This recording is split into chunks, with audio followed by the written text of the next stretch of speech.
Hi everybody, welcome back to the Wild Beyond the Witchlight. I'm your whimsical DM, Victoria, and we're gonna play D&D. But before we play D&D, we're gonna do some announcements, and we're gonna do a recap. So Kristy, if you wouldn't mind, roll the clip.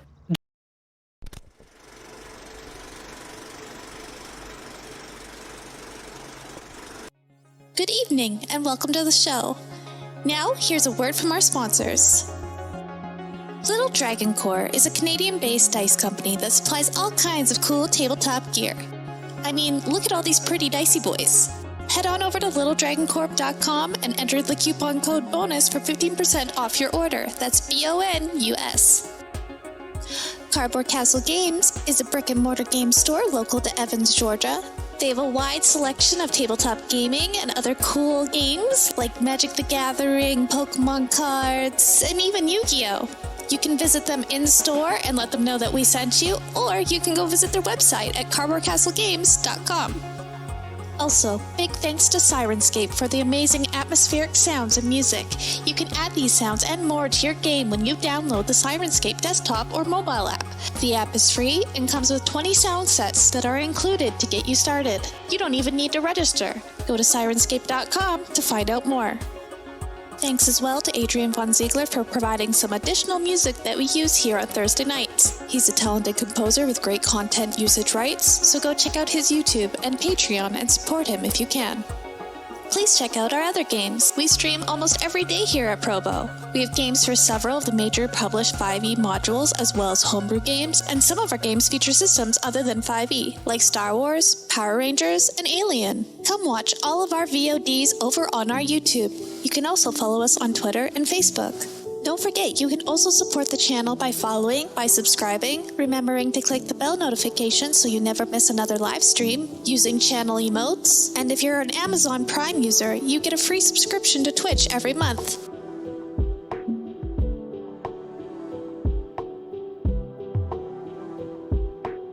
Thanks again to all of our sponsors for supporting Proficiency Bonus. And now, back to the show.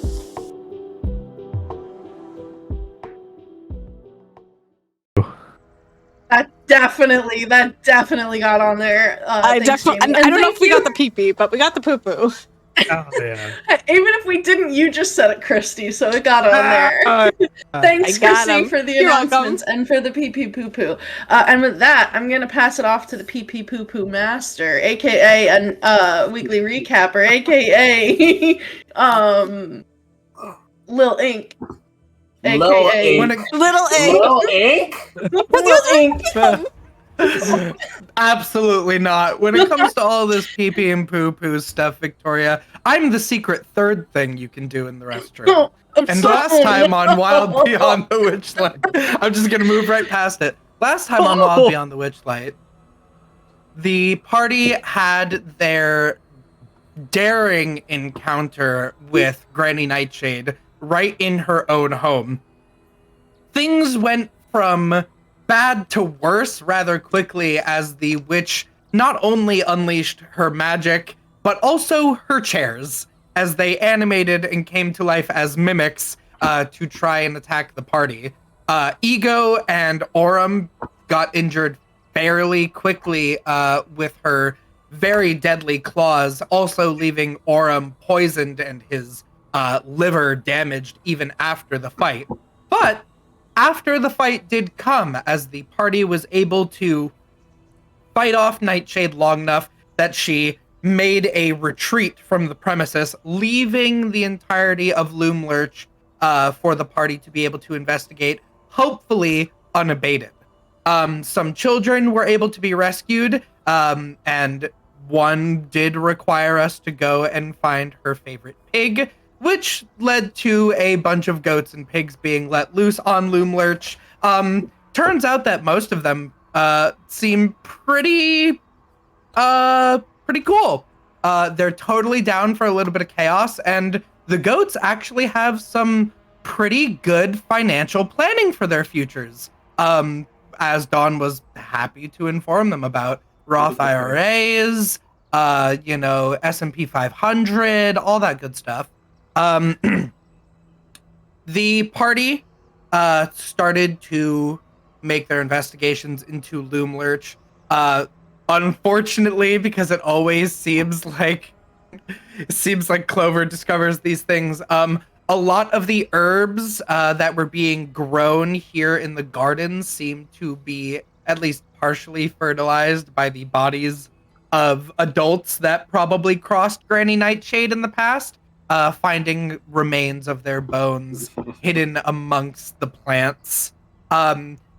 Ego attempted to help Aurum with his wounds, but it seems that he is going to need a proper healer, or a deal is going to need to be made with a powerful being to get all of his insides all fixed up and good again, so that he doesn't feel too icky. Don is starting to look for his lost thing, as he can feel it hiding somewhere within Loom Lurch. And there is also the fact that somewhere here there is a trapdoor that is leading to a dungeon, of which there may be some prisoners that could use some saving, because we're just real heroic like that. But that's all you missed last time on Wild Beyond the Witchlight. We fought a witch. Can you believe it? Wow. Wow. You did it. But yeah. Thank you for that recap. Kristy and Ink, you may have D6 Bardic Inspirations for your contributions to the stream. And also, Who's that? Oh my god, who is that? How did you get here? Who are you? Just kidding. That's Iris. Hee hee hee. Hello. You might recognize from Power Rangers and Spelljammers. Here at proficiency bonus, but we're gonna see what happens with that soon enough. Alrighty. Let's see. Yeah. So when we left off, you guys were getting ready to explore. The tin soldiers. You basically completely glitched them out with all of the goats and pigs running around because they can only see out to like a certain distance. 3 of the children that you found ran into the forest. The other children that were waiting, like with Star, the other group of them have also come out and set off those screaming scarecrows, which are just screaming nonstop. It's very loud, it's very jarring. But yeah, you found the herb garden. A farm animal gang war happened. There were some goblins that you don't know what's going on with them now, but their leader left. He was not participating in that fight. And yeah. One of the mimics was drowned by a water elemental, and the other 2 were beaten into submission by it. So there's just some chairs cowering in the corner, like whimpering and crying. So they're not a problem anymore. They're effectively unconscious. And yeah, Clover... What else? Clover spotted some boggles in the workshop, but they disappeared into the shadows after realizing that they had been spotted. I forgot about them! I forgot about the boggle. I'm The lonely sorry. little- Yes, no, the you're good. boggles. Yeah, the boggles. So yeah, that's, I think that's pretty much where we are. What would you guys like to do? I believe, if I may indicate on the map, No. Ego and I... Go for it. literally just throws me off every time that you do that. Ego was going to have Dawn and anyone else who was interested move into this L7 area through this door, because I believe we unlocked the door to the outside, but I think this one was unlocked because the kids had gone through there. This is where the tin soldiers came through. So yes, Right, yes. that door is unlocked. Yes. So- Ego will open that. Kind of has like their wand, you know, they're Yeah. like pointing it all around, like they're like They're ready to go. something's Yeah. gonna jump out. Yeah. So, yeah, as you walk into this room, you see 10 brightly painted structures that resemble little wooden houses lining the walls. Each of the small houses has a 3-foot-high hinged door, And all of these doors are now open as the 6 remaining tin soldiers that were in here have been deployed and are now glitching out by the scarecrows. A narrow staircase ascends the circular wall just to your left when you come in through that doorway. Near the foot of the stairs is a painted wooden box 3 feet on a side. A crank protrudes from one side of it, causing it to resemble an oversized jack-in-the-box.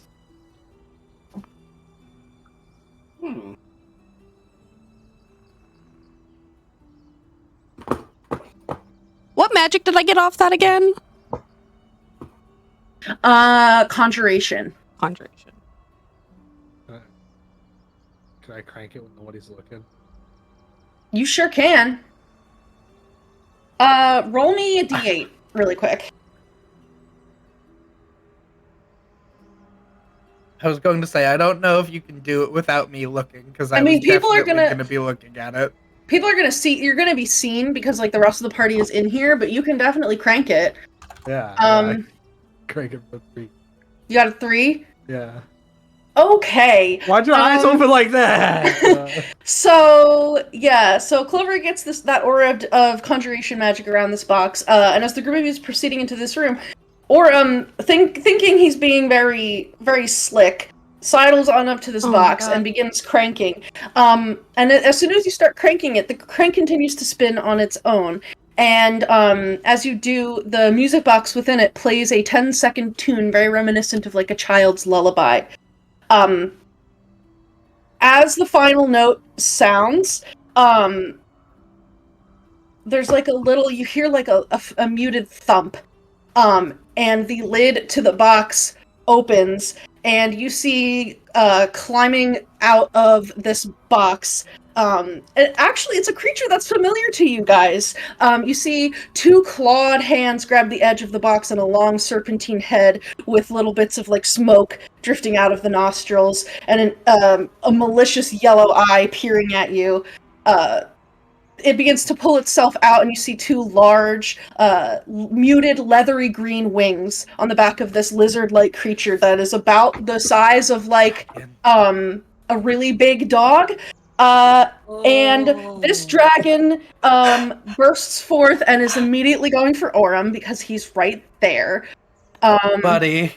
Yeah, I just was curious. I was just curious. No, I just wanted to know what was in the box. You know? What's in the box? What's in the box?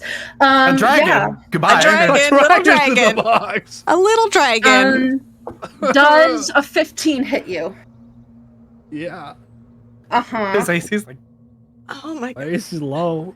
Okay. His AC's I'm like a- 11. I strength dumped, baby. I got a high strength.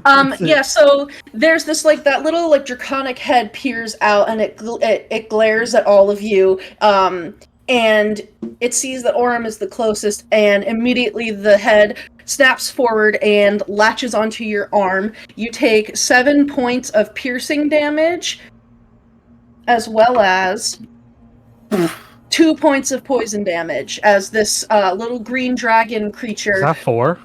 bites into He you. takes double poison damage because of his lingering injury. Oh yeah, you do, don't you? This is terrible. This is terrible. This is Yeah. terrible. Choices were made. It's starting already. Yeah. What else do we?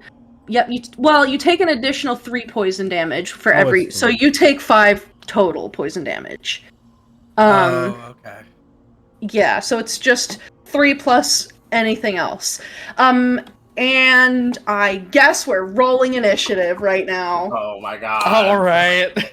Yeah. Yay! I don't got anything left in the tank, bro. Neither do I. Yeah. Oh shit. Mm-hmm. I do, because I didn't hit once. Mm-hmm. Mm-hmm.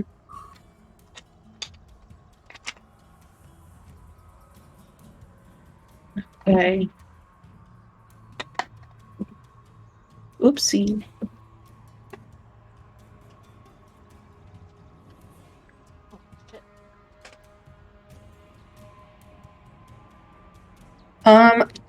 Okay, 25 to 20. 20. Oh, nice. Oh, good job. Thanks. 20 to 15. 15. She's waving her hand. Waving. Hold up the number. Is it in the chat? Is it in the... Oh, it might be in the 16. chat. Oh, 16. Roll Okay, 20. I see it. I see 20, it. 16. Sorry. You're good. 15 to 10. 14, please.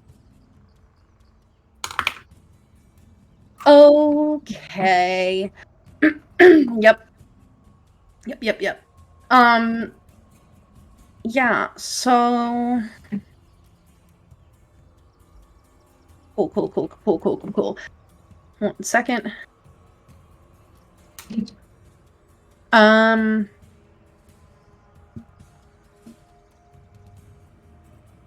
Okay.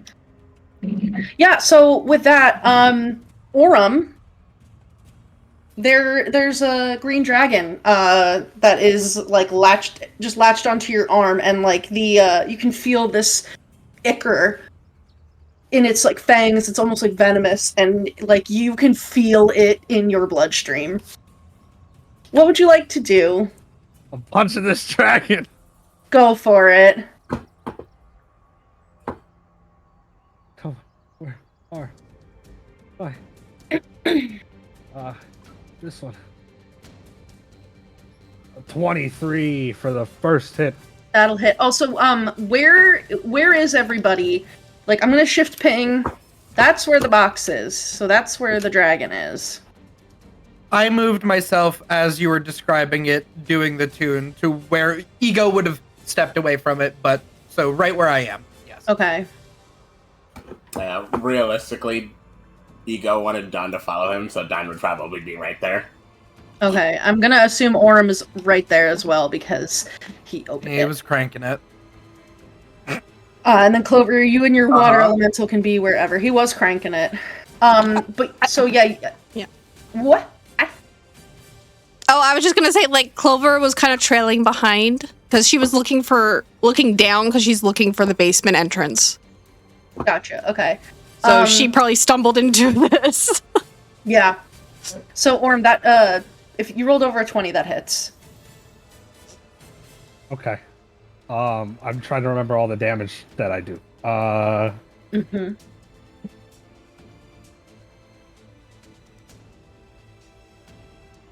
Okay. No. When I hit a creature with an attack roll, I can mark it as my favorite. It's my favorite enemy now. Okay.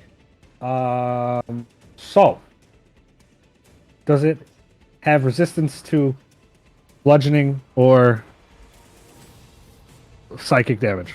No. Or can I just give it to all of you? Okay, You can just cool. give it all. If you're gonna do poison damage, that you should tell me, because it's a green dragon. But otherwise, you can just give me the total. All right, the first punch is 13 points of damage as I punch, and then the spectral golden moths appear on my horns, and one flies down and explodes. Yeah. Sparkles. Nice. And then I'm a punch with my bonus action. Do it. Not as good. What's 5 plus 7? 12. 12. That does not hit. All right. You clock the dragon in the face with the first hit, and your little golden moths collide with it and cause these like bursts of psychic damage that make it real. But as you go in for the second one, its long head is able to pull out of the way very fast, and you're unfortunately not able to connect with it. Is there anything else you would like to do? That's my turn. I can't run away. I'm just Okay. gonna square up. Squaring up, Clover. Aurum is fighting a dragon. Oh boy. Not the Oh my first good- time this has happened. No. Okay. Okay. Yeah, I'm tapped, so I just on instinct upon seeing it, like Clover like kind of like crouches down a little bit and casts chill touch with the spectral paw. Okay.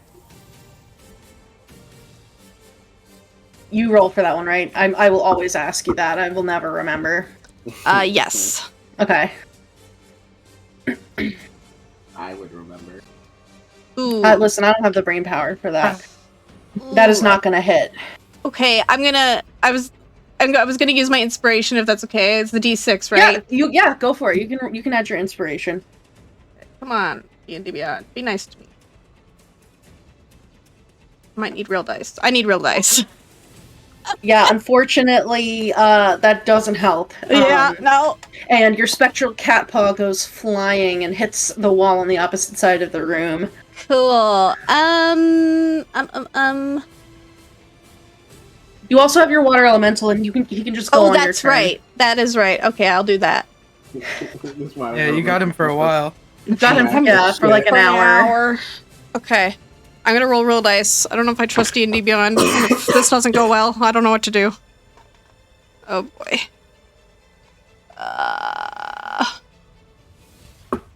I'm trying to remember if this would work. I'm gonna try to... Yeah, I'm gonna risk it for the biscuit. I'm gonna try to whelm. Yeah, what do you need me to do? I need a DC 15 strength save. Okay. Oh, he rolls a 17. Okay. I'm sorry. That's okay. I'm trying to see what happens on a pass.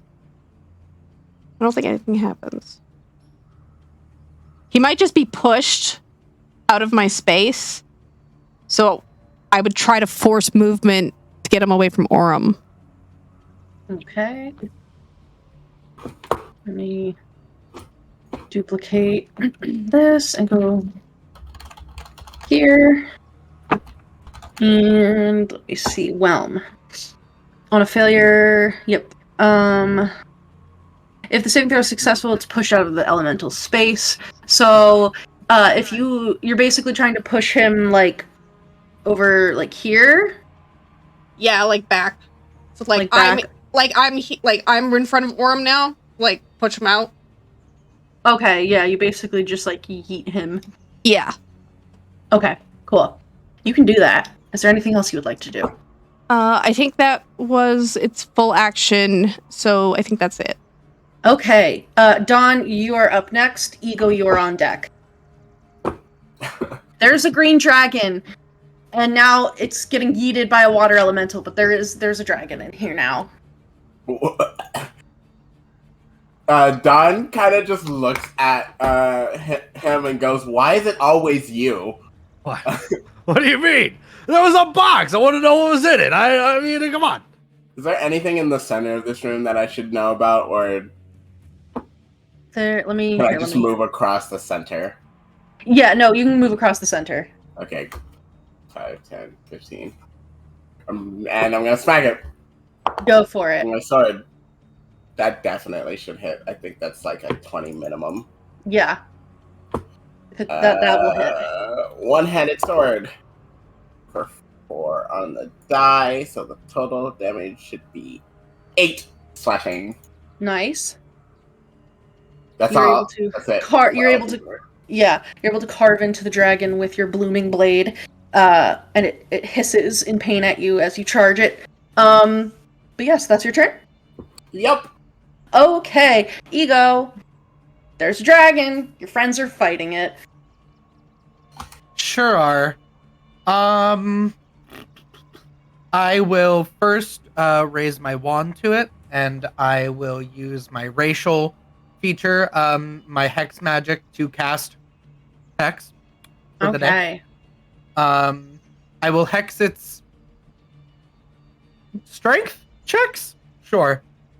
And then I will move in next to Dawn, and I will attempt to, with my other hand, attack it with my rapier. Okay. For a 13? That will not hit, unfortunately. That is This dragon is it's not necessarily big. It's about similar in size to the black dragon that you guys fought, like kind of like a large dog. But it's very fast, very nimble. Yeah. Yeah. Yeah. I don't remember if they can shoot breath at this young. And it would probably be going soon. So I'll see if it uses a reaction if I move back out of the way. It will. It will do that. It's gonna That's fair. try to bite you. Does a 14 hit? 14 does not hit. So kind of a nice little fencer's thrust, and then a sort little of hop as back. a hop back, and as it snaps, I sort of like swipe my rapier to sort of deter it from connecting with me. Yeah. Yeah, nice. Alrighty. And with that, it is in fact the dragon's turn. And the dragon is going to do some. He's going to do things that do stuff.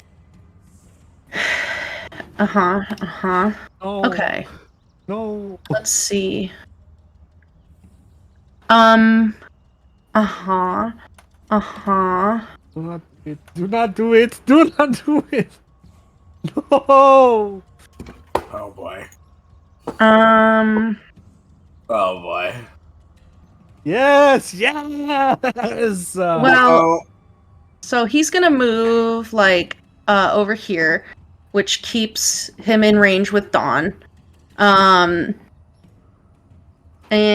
I don't think there's a way for him to get everybody, but he can get 3. He can get Dawn, the water elemental, and Aurum with his breath. So that's what he's going to do. So the dragon curls its neck back, and there's this like little cloud of like dark green smoke that forms from its jaws, almost like foam. And it opens its mouth and shoots this 15-foot wide cone of vile, poisonous breath. And I need the water elemental, Dawn, and Aurum to make a con saving throw. My elemental is immune. Good for him. 4. Okay. Do I want to know what Aurum got? 5. Okay, those are both failures. I'm so sick of the number 5. I hate the number 5. I need a lot of d6 right now.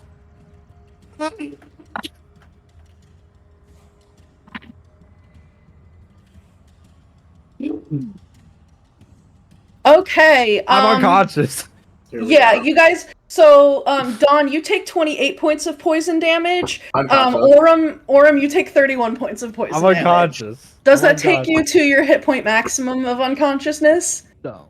Okay. TPK before we. I know, literally. Okay. No. Bro, that is so bad. Yeah. So, for Clover and for Ego, as Dawn and Aurum breathe in this like miasma that comes forth from the dragon, they instantly, their eyes roll back, they fall to the ground, they're foaming at the mouths, like they're like tensing up on the ground. Not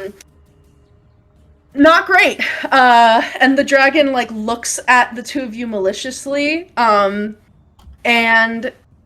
I think it's gonna say to Ego, because Ego is closer, "Tell me, where's my mother? I'm sure she'd be very happy to look upon your final moments, intruder." Oh, she's dead. Then I guess you will be, too, very soon. And it's just like hissing at you. But yeah, so next is Aurum. I need you to message me a death saving throw. If you could send it in the character chat for yourself, that would be great. I love it. It's good. Uh-huh. It's so good. Uh-huh. Okay. Yeah. So you convulse on the ground. Clover.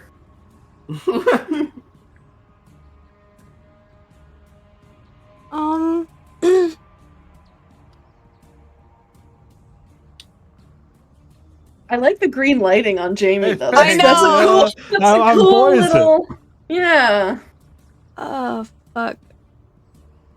The only thing I can think to do. Can I? Would it be an action to, like, snap decision, try to figure out who has a better chance of like, dying if I don't act right fucking now? Between the two? Yeah, so that's gonna be like a medicine check, or you could also do perception if you would like. But for that, you're gonna need to hold, basically, like, until you can, like, get a read on it, because I guess, like, Dawn technically hasn't rolled yet. Right, that's so, like, true. they are actively falling down now. So if you would like to hold your turn to, like, assess the situation, you can do that. Yeah, because it takes an action to hit one, so I couldn't do both. I'd have to do one and then the next round the other. Yeah. Do you have? So are you basically wanting to, like, heal someone with your action? Yes, I have the Keaton's ointment, which is like yeah. It ceases to be poisoned and cured of any disease. So like that's where her mind goes. She's like, I have this thing. It's like the spirit water for Aang. Like, who does she give it to? That's where she's at right now. She's like, who do I give it to? Yeah, okay, so then so if you want to hold your turn until, like, you're able to get a read on them, we can have you make that check, and then you can also, as part of that turn, I'll let you use the ointment, because that's what you're trying to do. I will use my movement to get between the two, so I could hit both. Okay, you certainly can. Dawn, if you could be so kind as to message me your death saving throw in the character channel that I have with you. Yep.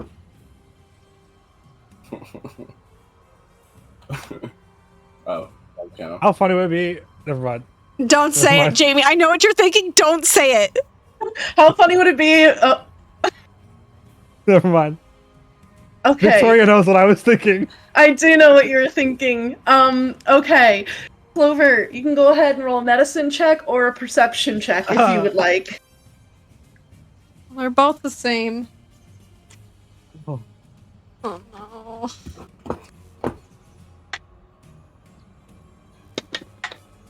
Oh, 19. Okay. Yeah. So you look down at both of their bodies. Both of them are fading fast. Since that's a really good roll for you. Manifested that shit, Jamie. I'm gonna punch you when I see it. So for your knowledge, since you made a check for it, I will reveal to you they both rolled nat ones. Yeah, why did I know? Why? I knew Kristy knew in her heart, but I'm like, I need an insight check for my character because, like, I know in my heart what happened. Yeah, so, like, you can see that, like Dawn, who is pretty hardy and pretty healthy, there's, like, blood coming out from the corner of his eyes and ears, the foam at the mouth, and Aurum, like, his skin is this, or like, I guess, like, the whites of his eyes are now this very sickly yellow. You can see, like, the color of his gums has gone from, like, a nice healthy pink to, like, a yellowy white. Very jaundiced. He is convulsing, from, like, this poison. Also, like, foaming at the mouth and bleeding from various orifices. Both of them are looking rough. Very bad. So, you have a tough choice to make.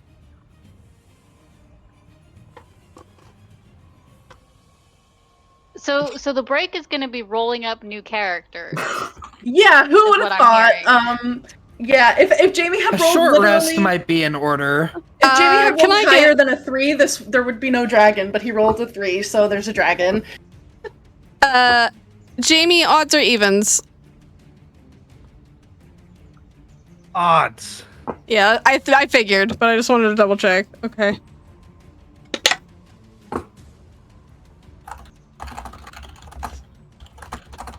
Okay. I'm gonna. Either way, this sucks. You're picking Would between your friends. I mean, do you? Well, yeah. What are you thinking? What's Clover thinking? I think she's really worried about Aurum because he's already got that liver damage, and like we know poison and what's happening to his body is already taking its toll. She instinctively wants to go to Aurum because he was already like weakened and sick. Mm-hmm. But when she looks at Dawn and she thinks of his family, she can't do that to them. She's going for Dawn. Okay. So you can apply... I think you probably just put the ointment into Dawn's mouth this time because there isn't like a wound and it can be consumed. Okay. I will. And you can do the little cat taking a pill massage to his throat as he swallows it. And you can roll for healing. Okay. I wonder if I can set up like a cool light effect real quick. Hold on. 14 healing to Dawn. Okay. Yeah, Dawn, you gasp awake, and you have the taste of, like, you have a metallic, coppery taste in your mouth, like iron. Your muscles feel, like, tense and sore, like you did a full-body workout all day long. But you're awake. Which is great. Maybe. I will be. And, with that, we will go to Ego. All right. I will come down south if she's on Dawn. I will take a potion of healing off of my hip, and I'm going to like spin it to start getting the little cyclone going. Yeah. Put it upside down in his mouth, and basically smack the end of it so that it just. Go for it. Roll some healing. I didn't even have time to set up my cool light thing. He gets 5 Get because I wrecked. rolled a 2 and a 1 on those 2d4. All right, Aurum. Yeah, you also come to consciousness with a metallic taste in your mouth. Your muscles are sore and tense, like your teeth hurt as if you've been clenching your jaw, but you're awake. And then yeah. I will move back into range of the dragon and be like, well, it seems like you haven't killed anyone. You're kind of really pathetic. And then move out of range again. Oh my god. You're a bitch. Fuck you. Yeah, okay, and with that, it's gonna be the dragon's turn. Who is like seething. Oh, no reaction? Oh, I have you to move turn out of again. range? Okay, sorry. Yeah, I'm baiting it. I'm You're being a baiting jerk. it, yeah. Okay, then it'll use its reaction to bite you. That's Wait, didn't definitely... it already use its reaction on Clover? Oh, did it use one on Clover? I'm sorry. No, it used it on Ego the last time, because But its Ego turn went came right around before before that. Yeah. Yeah, so Okay. that's gonna be a 21 to hit. Yes, I'm gonna let it hit me. That's 7 points of piercing damage. And Okay, is 6 any points of poison. 6 points of poison. Yeah, ouch. And I will use the Curse of Bedlam to rebuke it. Oh, okay. I see what you're doing, yeah. So this one's a dex save? Yes, it is a dex save. Okay. That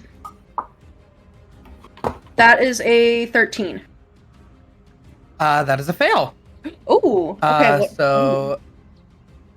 Hellish Rebuke is, I believe, 2d10. Double checking. It is, yes. So, bites on Ego's. Purposefully, Ego lets their hand be bit. And then as that black blood comes out into the dragon's mouth, Ego basically clenches their fist and the blood turns into thorns that spike out of the dragon's mouth. Nice. For 9 piercing damage. Okay.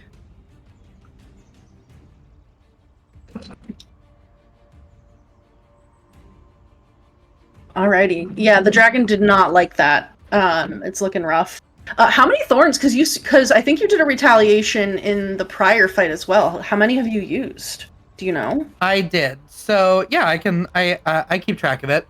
Nice. So thorny retaliation is 2 thorns. So I've used 4 of my 8. Okay. Interesting. It's I keep a bar on my token. Yeah. Makes sense. Interesting. Okay. And with that, the dragon is going to attack. Let's see if he gets his breath back. He does not. He gets a 4. Yeah, the green dragon does not appreciate being taunted and slighted by you, Ego. So it's going to chase after you. Which it's still, I guess it's still technically in Dawn's range because it's just moving over 5 feet. Yeah. I should have moved a little further. But That's it's okay. gonna bite you. Again. Yep. That's another 21 to hit. Yep. Okay. I can't rebuke again, unfortunately. Yeah. That's 7 piercing damage and another 6 poison damage. That was 1 point more than I had. Now I'm unconscious. Womp womp. Yeah, it like pulls you, it like bites you and then drags you down to the ground. And like as you fall, it looks over at your friends and say, "Well, that's too bad. I guess this one is going to die after all. Would you like to watch?" Yeah. Aurum, you're on the ground, but you're awake. And Clover's on deck. I'm gonna go over to Ego and feed Ego my healing potion. Oh my god. It's just gonna be a chain of healing. Go for it. Roll for healing. What is it? I've never used healing potions. 2d4. If it's a regular one, 2d4 plus 2. plus 2. Okay. It's a good thing we specified that unconscious rule. Yeah. 4 Get healing. up. You rolled 2 1s? I did. My dice hate me. No matter if it's in-person dice, computer dice, whatever it is, they all hate Oh my me. god. You need to be cleansed. You actually have not rolled anything good in like 3 or 4 sessions. I hit once this session. You so did? far. Yeah. Was Well- feeding a potion a bonus action? Feeding someone else a potion is an action. Taking one yourself is a bonus action. I can still hit with my offhand, right? Or do I have to hit I think first? you have to take the attack action in order to do the unarmed like bonus action, I believe. That's okay. Yeah. Yeah. I will. But if you have other bonus actions, you can go for it. Oh! Kristy, we didn't have your water elemental go last time. Oh yeah. Oh, yeah, that I would like it to pummel this thing if at all possible. Yeah, and it left my range, so like I didn't even notice that either. Yeah, so or is there anything else for Aurum's turn? I'm gonna roar. Do the Okay. roar. Do the roar. Right. Is that a wisdom save? Yeah, wisdom saving throw. DC 14. That's a 12. I roar at it. I look Yeah. it dead in the eyes. I Yeah, roar you and I show my teeth. You run up, you shove this potion into Ego's mouth, and you get like face to face with this dragon, and it like hisses at you, and you see the poison fumes curling up from its jaw, and you just like let out this mighty roar, and all of the strength that you have left in your body goes into it, and like you see the dragon is cowed and like pulls back in this display of dominance. Frightened. Yeah, it is frightened. Dragon. So, what is it stuck in place, or does it have to move away from you?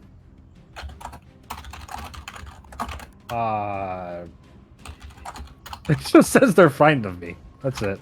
Okay. Oh yeah, the frightened condition. Yeah, because there's certain like I think it's paladins have a frighten where they like lock you in place, but if it's just the frightened condition, that's easy. So yeah, with that we will let the water elemental go right now, and then we will get to Clover's turn, which will also have the water elemental at the end of it. So it did move out of your range. If you would like to do the stunning strike, or not stunning strike. Stunning strike. I wish, I man. just have opportunity. I don't know if that'll hit. Let's find out. Oh, it might hit. 18. That hits. Yeah. Okay, I'm just gonna roll this here, see what happens.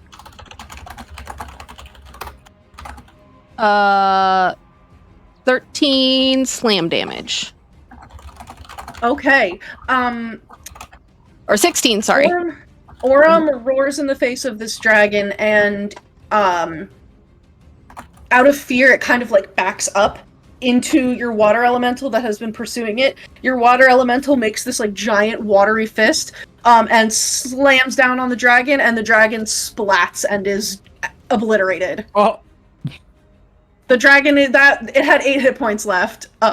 So the water elemental like straight up splats it like a bug. Oh my god. Thank God. I love this elemental. I'm gonna be so sad when it leaves. But yeah, the dragon Cradlefall is destroyed. Wow, that nice. Okay. Thank God for that. Alright, I'm not touching any more boxes.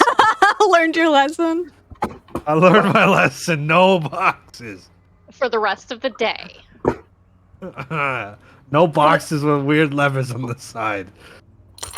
Very specific. Don goes to say something, but he like sucks in and bites down on his lip so hard that it actually bleeds, and he just gets up and walks away. Huh. He's actually so done with this guy. He's so over it.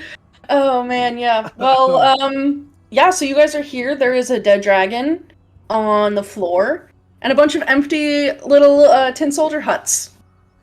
Dawn gets up and pointedly vacates the premises, leaves Aurum's general vicinity.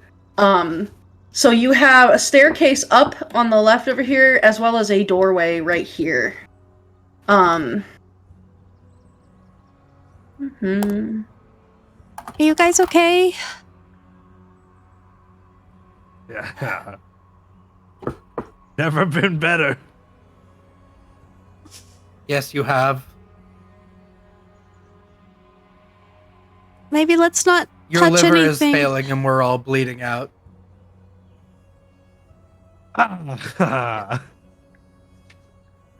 We need to Yeah. find. Clover is right. Right. No, I was just gonna say we need to find Dawn's thing, and we need to find the dungeon. I think, and hopefully Will find us somewhere along the way. Maybe we should sit for a bit and Will can find us. Okay, yeah. Aurum. Are there dragon teeth on the ground? Roll a d12. Aurum. I just want one. Yeah. Listening to me, Aurum. Yeah. I rolled 8. I'm listening. There It are looks 8. like you're not listening. There are 8 intact dragon teeth that you can get. The dragon. I just want one.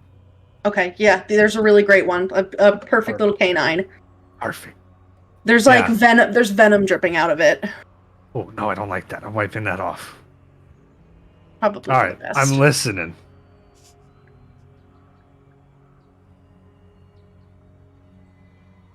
Give me your face again. I don't know if I Down can here. bend down. I'm gonna be honest. Sit on the floor. Oh. Yeah. I grab your face and I basically just go,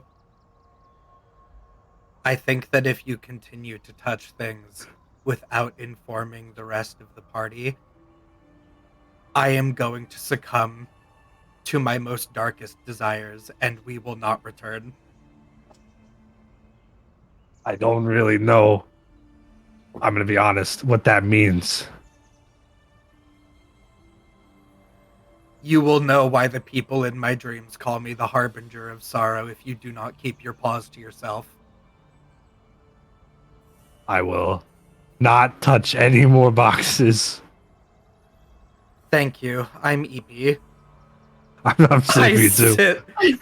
I sit and I pull my hat down over my head and my head just goes inside my hat and I fold my arms like this. Yeah. Would you like to take a short rest? I'm gonna try, yeah, please. Is everybody taking a short rest, or are other people going to go off and do something else in this time? I don't think I can afford a short rest because I'm going to lose control of this elemental.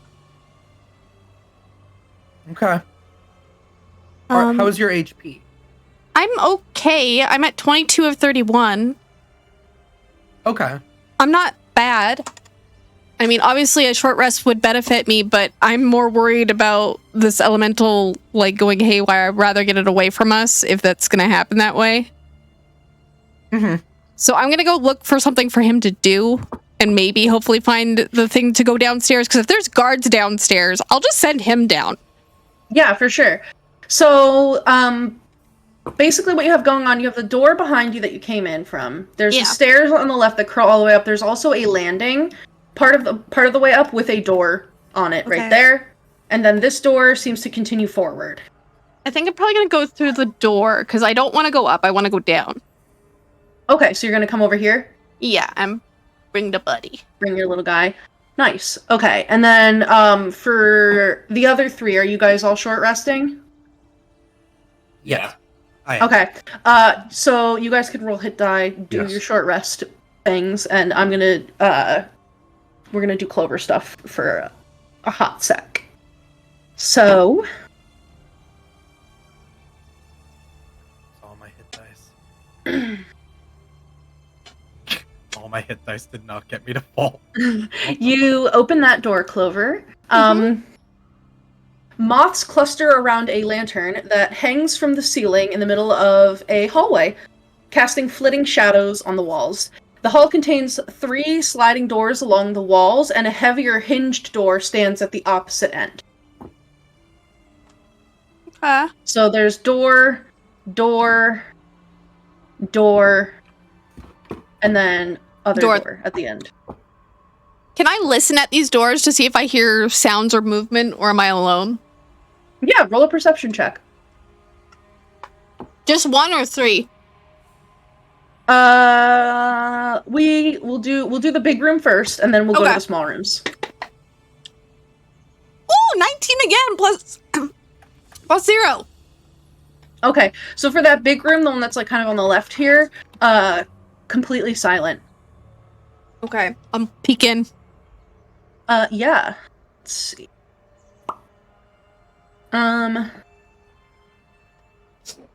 So yeah, you are able to look into this room, and you can see that there's a variety of just like different crates, barrels, a bunch of just different knickknacks all around, a ton of things that are probably trinkets, and you would also see that there's like, there's 2 like large cabinets. There's one that's kind of directly across from the opening, like this long thing here, and then there's one here as well that have like closed doors.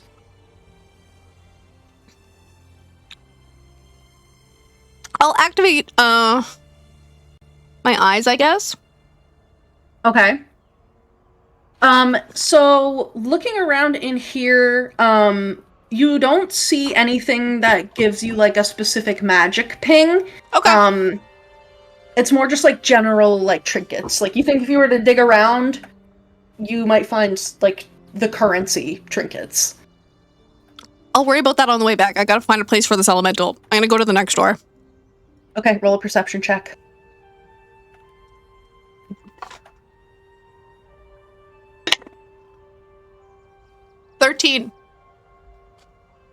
This bottom door here also seems silent. I'll peek in. A lot of the same, more just like random crates and little shelves and just stuff all over the floor. You can see that there's some like moths that are starting to eat away at some like piles of cloth in this room. And it's pretty dusty in here. So these all seem to be storage at this point. Mm-hmm. Okay. I think I'm just gonna peek in the third one like really quietly. Mm-hmm. Not even gonna listen. I'm just gonna like. Yeah, peeking into this one, it's more of the same. Okay. This one you can just kind of see that there's like a lot of like dried goods and like pickled things. Some of them are like nice little vegetables. Some of them there's like pig's feet in jars, or like eyeballs that have been pickled, kind of things like that. Okay. But more storage. Ego would like this room. I'm gonna go to the last door. Yeah, this door at the end of the hallway. Oh, let me pull my person. Whoa, what did I do? Are you opening that last door? Listening. Perception check, please. 10.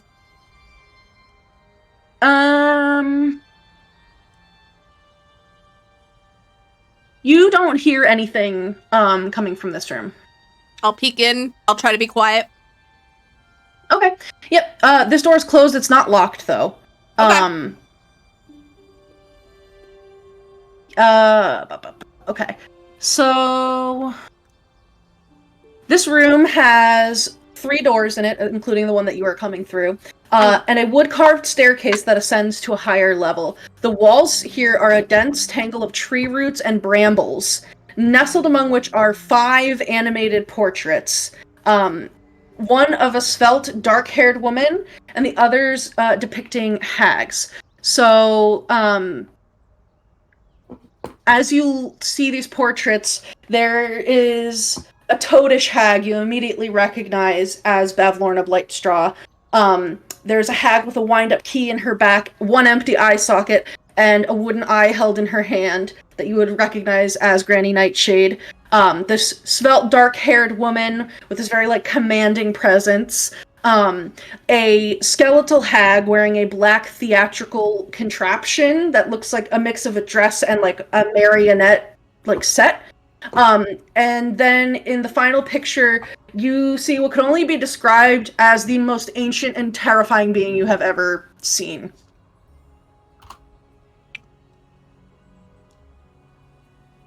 Okay.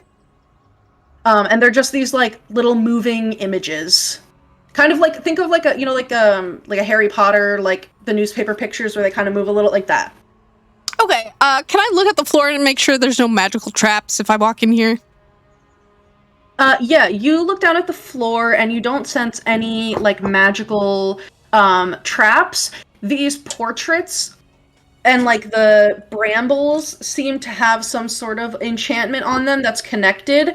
It seems like it's kind of hard to say. It's a little bit of, divination magic, a little bit of evocation. Not quite any one specific thing. Okay. I think I'm gonna send my water elemental across to the other door and see what happens. If anything on the walls or this room reacts. I don't want to, after seeing a dragon come out of a box, I don't want to trip anything. Yeah, so if the water elemental just goes, straight across, to the other door there. Yeah. And if it's not interacting, with, it's just going straight across. The brambles are, contained, they're, around the walls. They're not, all over the room. Okay, it's more that they're, surrounding these portraits. So the floor is clear. It's able to get over to that other door, no problem.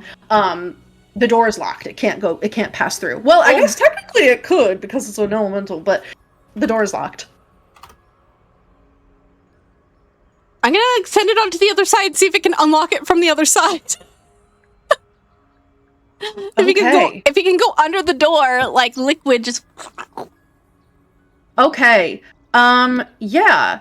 So it could definitely go under that door. And it can do that. Oh boy. Oh, is there shit in there? Yeah, so Saoirse, you are hanging out, you are where you are. How tall is it up? How high up is it? Let's see. I just want to know how scrunched down I am right now. Yeah, so it's 5 feet deep and 3 feet. So you're in this 5 foot deep, 5 foot wide cell with another person. There's water. Okay. Yeah, there's water 3 feet up. It's not the best place to be. And you're down in this hole, and you would know that Mishka is in the kitchen where she almost always is, peeling potatoes, and you hear her let out a gasp and then a little screech, and she's like, "Oh, what is that? Oh no, what's it doing?" And she tries to move back from one side of the room, but the chain that keeps her kind of stuck in this kitchen pulls taut. You would hear it. You can't quite see everything, but you could probably get a glimpse of like I was gonna her say face. it's like a grate, right? So Uh-huh. can I? And I'm 7 feet tall. Yeah. So I'm pretty like scrunched up right now. Can I like try and get an angle so I can maybe see what's going on? Because I have some stuff I can do if I can get line of sight. Yeah. Well, no, I can't. That's Yeah, right, yeah. I can't. It's a so you Well, I can. you roll a perception check. Let's start with that and see what can happen.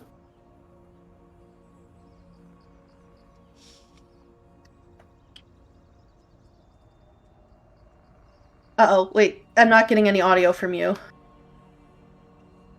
Well, No, can't hear you. It sounds like your mic disconnected. Oh, there you go. there we go. There you go. Hi. Hi. Okay. Perception. Cool. That is. I rolled pretty low, but I have a really good perception, so that's a 10. Okay, yeah, you're able to see a good bit of what's going on. Obviously, you do see that Mishka is kind of trying to get away from one of the doors, and like you basically have your eye like pressed up against this grate, and you can see forming at one of the doors in this kitchen. There's this like blob of water that begins to get larger and larger until it's this like vaguely humanoid shape, and then it begins to try to move the door handle on this side, but the door is locked, and it's a water elemental. So it's kind of just trying the door and like it's completely ignoring you guys, Mishka, everything that's going on here, and it's just like repeatedly trying to open this door. So there's like a table that she's at. That's pretty much all she can reach, right? Yeah. So there's in this space, you would also know that there is like a very large oven. It's like one of those like big clay ovens that like a whole person could go inside. You would know that Cradlefall usually sleeps there, but Cradlefall vanished in a puff of smoke not too long ago. So he was sleeping in there, but then like Cradlefall was like poofed out. Was snoring like on top of the oven, with like those little fumes rising from its nostrils, and then maybe like 15 minutes ago, it vanished. But so there's that large clay oven in the middle of the room. There's all kinds of shelves that just have like random stuff on it. Forest fungi, pickled grubs, and then there's the work table there in the middle that Mishka is shackled to. Mishka, grab something to like throw, and then hide behind the table. What am I? Where throwing at that? At the What thing. is? Whatever comes through the door. So I'm gonna just throw. Okay, I can throw a potato. Yeah, throw a potato. Okay. And she like chucks a potato with her scrawny little 9-year-old arm. But hide behind the table. Oh, and she put it on its side. She begins trying to push over a table. Gets a nat 1. She slips and falls. She like trips over the chain that keeps her there. And she's like, "Ow! I skinned my knee." Oh, sorry, love. There's a potato that is just swirling around inside of this water elemental. It kind of like turns. It doesn't even take any damage. It just kind of like turns and then continues to try to like press this door open. Just stay where you are, Mishka. Just stay where you are. Clover, for your part, you do hear like murmuring beyond this door. You're not quite catching what it is. Okay. But you would hear like murmuring. There's like a little squeal of like definitely a child. A splash, and then you hear like a little kid like kind of sounds like somebody slipped and fell and is like, "Oh, my knee," like crying. Oh, yeah. Can I tell which way this door opens? It opens like from the kitchen into the room that you're in. Okay, great. Can I tell the elemental to start like bashing the shit out of it, and I'll step back so it can open the door? Mm-hmm. Yeah, have the elemental roll an athletics check. This is so funny. This kid is this is the scariest day of my life. Yeah. This kid is like, what is happening?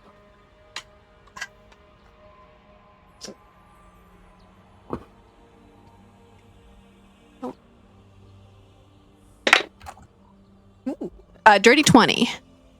Yeah, it takes a few moments, but the water elemental is able to just start like pounding the door and eventually like snaps one of the hinges and then it just grabs the door and pulls it off. Yeah. So Saoirse, you would see this water elemental that was just kind of pushing at the door handle all of a sudden just stops and starts like smashing the door and pulling it off of its hinges. And it's just like, it probably, after it pulls the door off, just like puts it into its body.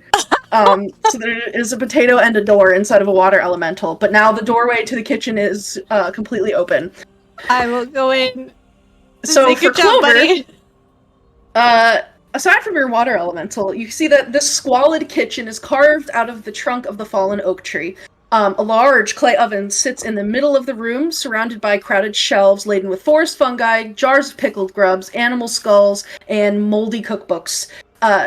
Sickly sweet vapors emerge from a cauldron resting atop that oven. And you would see that there is a young human girl shackled to a work table who is kind of like sitting and grabbing her knee. And there's a variety of like half-peeled potatoes up on top of that table.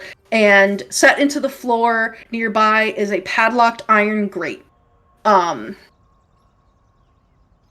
you would see you would see like a little bit of a face. There's Like somebody down there and like a long like elven ear. Oh no. Poking out. Because she's like got her head pressed against. Like pushed right up against, Oh, yeah. oh no. We should get behind the oven. I'm gonna rush over to the grate and like see all the chains and stuff. Do you know where do you know where the keys are? How do I get you out? I believe Granny has the key. She's got all the keys. Okay. I'm just sorry, gonna. Who are you? Oh, hi. Sorry, I'm Clover. Please don't hurt Mishka. She's a really good kid. No, we're here to save you. Will sent us.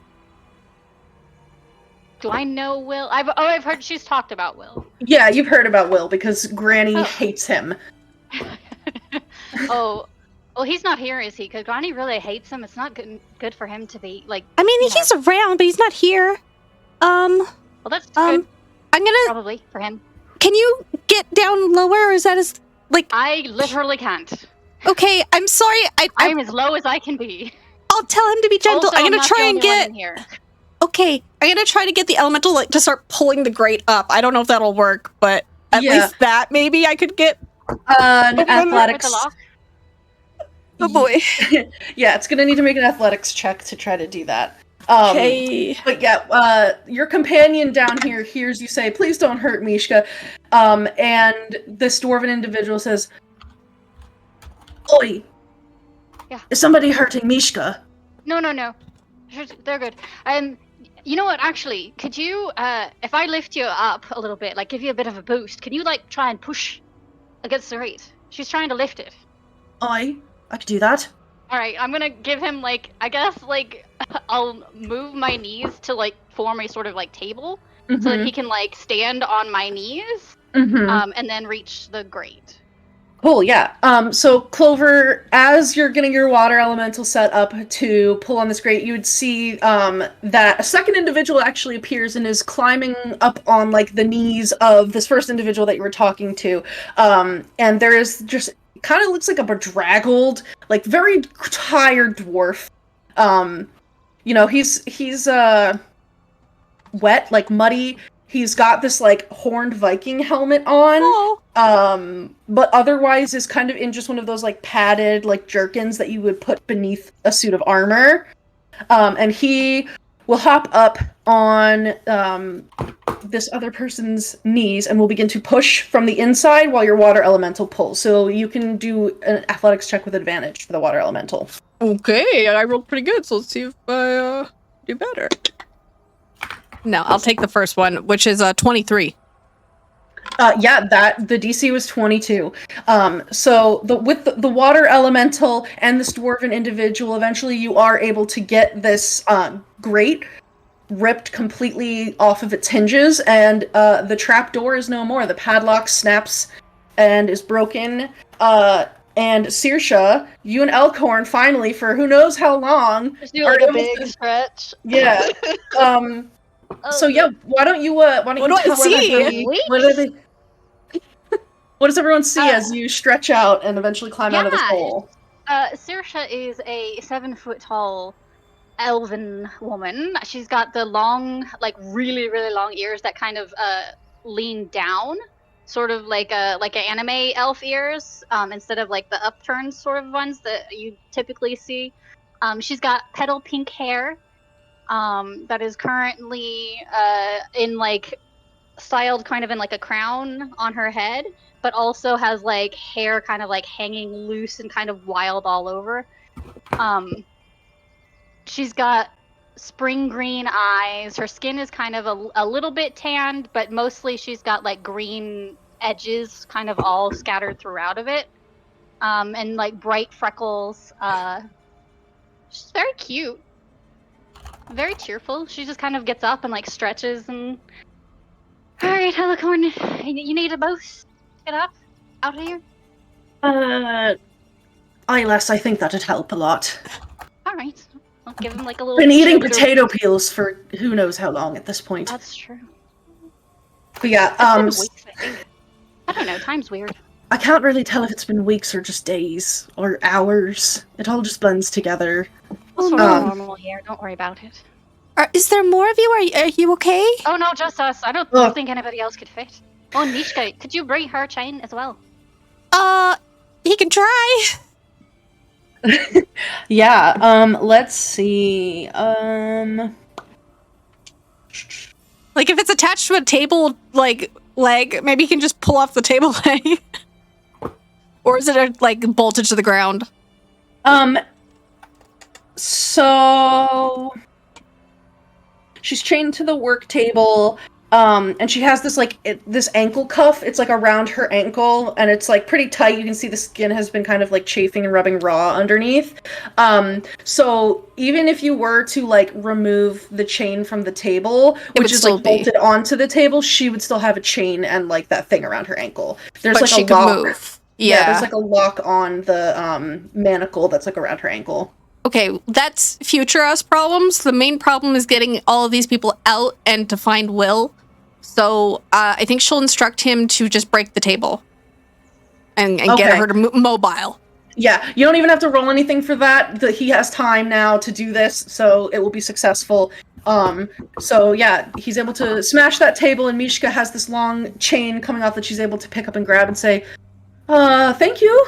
You're welcome. What is that? Why is there a big water person? This is a water elemental that I summoned from a gemstone. Okay. I don't have him for too much longer. I gotta find him somewhere where he can go hurt people that are not innocent. Put him in a pit. No, he could get out. That's true. Is there more kids here? Like, is there more people here? Not in here. There's some in the other room. Where? An entry, usually, doing their work. Or probably some upstairs. I think there's some upstairs, too. Okay. Could you lead us to all the kids? We need to get them out of here. Is Chucklehead okay? You didn't hurt him, did you? No, he ran away. Oh, he didn't. okay. He didn't fight or hurt anybody. Okay. Well, he wouldn't hurt anybody. No, he ran away, and we made sure to keep everybody else distracted. Okay, good. I don't know where any of the kids are. Mishka probably does, but I wouldn't know. I've only been here. Oh. Where's Granny? Well,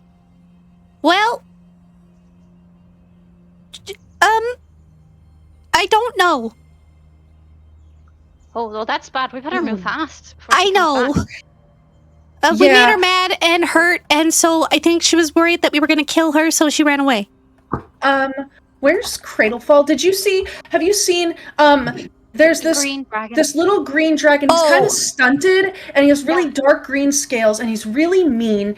If Granny's not here, but he is, and we try to run, he'll drag us back. He's already done that to me twice before. That's why I'm chained up here.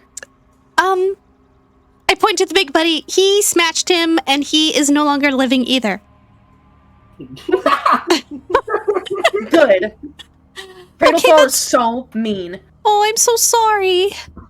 Maybe just send the water thing out the door. If it's gonna be a problem. He's not gonna be a problem yet. I'll let you know.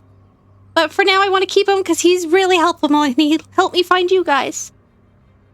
Alright. Okay, lead the way. Let's find these kids. Okay.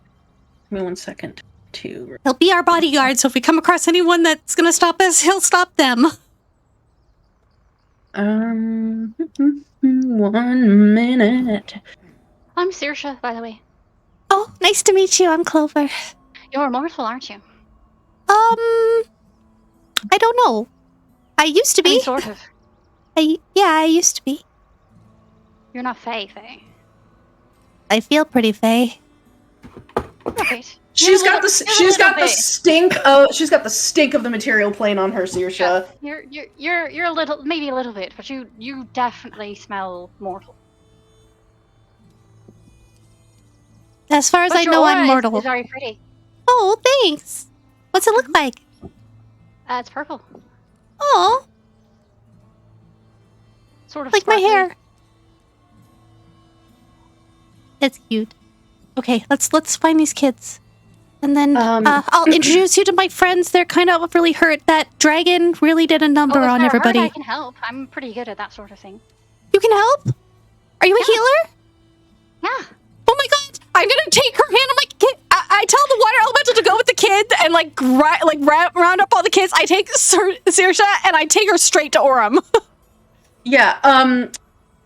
So one thing for you, Saoirse, you don't have any of your things other than the clothes on your back. They were taken from you, so they are somewhere here probably. Same with Elkhorn. He would have told you that he had a full suit of armor. He had a shield. Well, Elkhorn, maybe you go find stuff. That's a good idea. And see if you can find my stuff too. I think you'll know it when you see it. Right, yeah, I feel a little bit naked without my armor. Don't go far, but if you do, I'll probably still see you. Probably. And so he's gonna just start tossing the place. I'm pretty noticeable. He's just opening up cabinets, and Mishka will follow you guys because she's going to tell you. I mean, if the kids aren't in the workshop, then they might be up. Yeah, upstairs. They might be in bed. Upstairs. Okay. Yeah. There was a few in the workshop, but they've already ran into the forest. Do you know which ones were in the workshop? Because we could tell you if there's still some that are missing. I'll tell you what they look like. Oh, okay, yeah. Well, that sounds like Nal and Sung, and definitely Philomena if she wanted a pig. Yeah, that's her. Well, so they could be in the dormitory. They could also be in the textile mill. That's where a lot of the work happens. Otherwise, if they're not in the workshop, that's where I would go. We have to go upstairs for that. Okay, let's go upstairs. Oh, I take you to Aurum first. You guys go upstairs. I'll be right behind you. I just need to drop the healer off, Saoirse off with Aurum because he's really sick.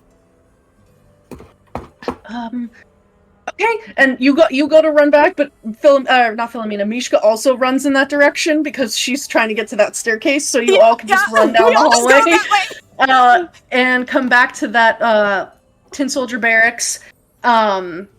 Ego and Aurum and Dawn, you're wrapping up your short rest, and you hear multiple sets of feet, and you hear Clover's little wings. There's people running down the hallway. Clover bursts in. The water elemental has a potato and a whole door in it, and there is a very tall, willowy, pink and green elven woman there, as well as a child with a chain attached to its leg. And you can hear that there's a commotion happening in the kitchen, and there's just dwarven grunting and things getting destroyed. Okay. Just the occasional curse in Dwarvish. I found them in the dungeon, I think. That was the dungeon, right? I mean, yeah. That's where she threw me anyway. Yeah. I assume it's a dungeon. Hers is really small compared to ours, but that's, I guess she doesn't have to put people in the dungeon very often because she usually kills them. Yeah. Can you look at him? This is Aurum. You're a cat? I'm passed out. I started for a short rest and I'm just asleep. Yeah, there's a He's a big cat. I love cats. beefy lion man with antlers. Is he still breathing? I go over to check. Yeah, he's breathing. Don't worry. Okay. He's breathing. Okay. He is alive. I didn't do anything Can I still to him. cast things without my stuff, or do I need to wait till I get my stuff?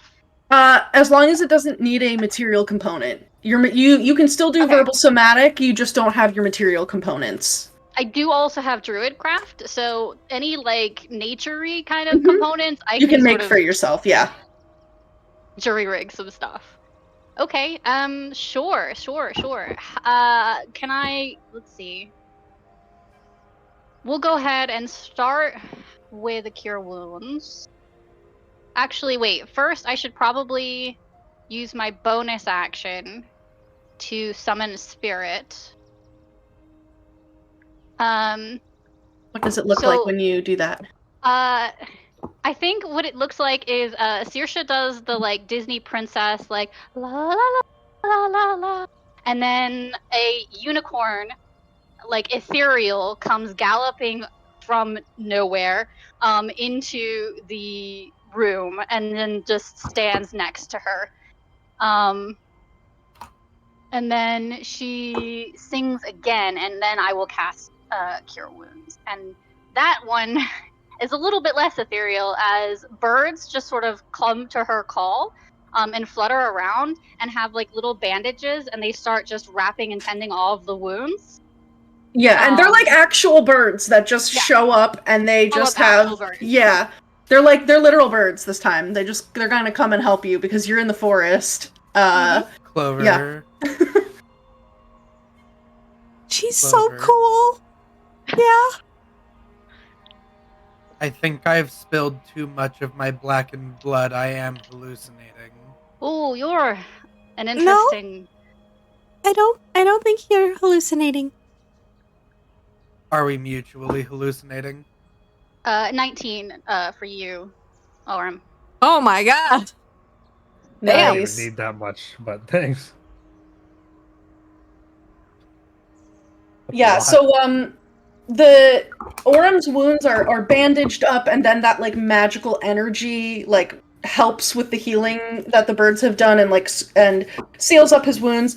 You don't even And the have to birds roll. fly back off. Yeah, you don't even have to roll a check for this. You can see that like even though this individual's body has been healed, he still looks very sickly, like very jaundiced, which he's already super golden. So for his eyes to also be like yellow and his abdomen is visibly swollen, like his little paw pads are not a healthy pink. They're very like sallow and like yellowy tinged. Not looking great. Do I think a lesser restoration would help? Roll. You can roll a medicine check if you would like. Ooh, okay. That can be you said I wisdom. could use it with Yep. Or right? yeah, you can use wisdom. Okay. No, this music is way too intense right now. God. That is a 20 total. Yeah,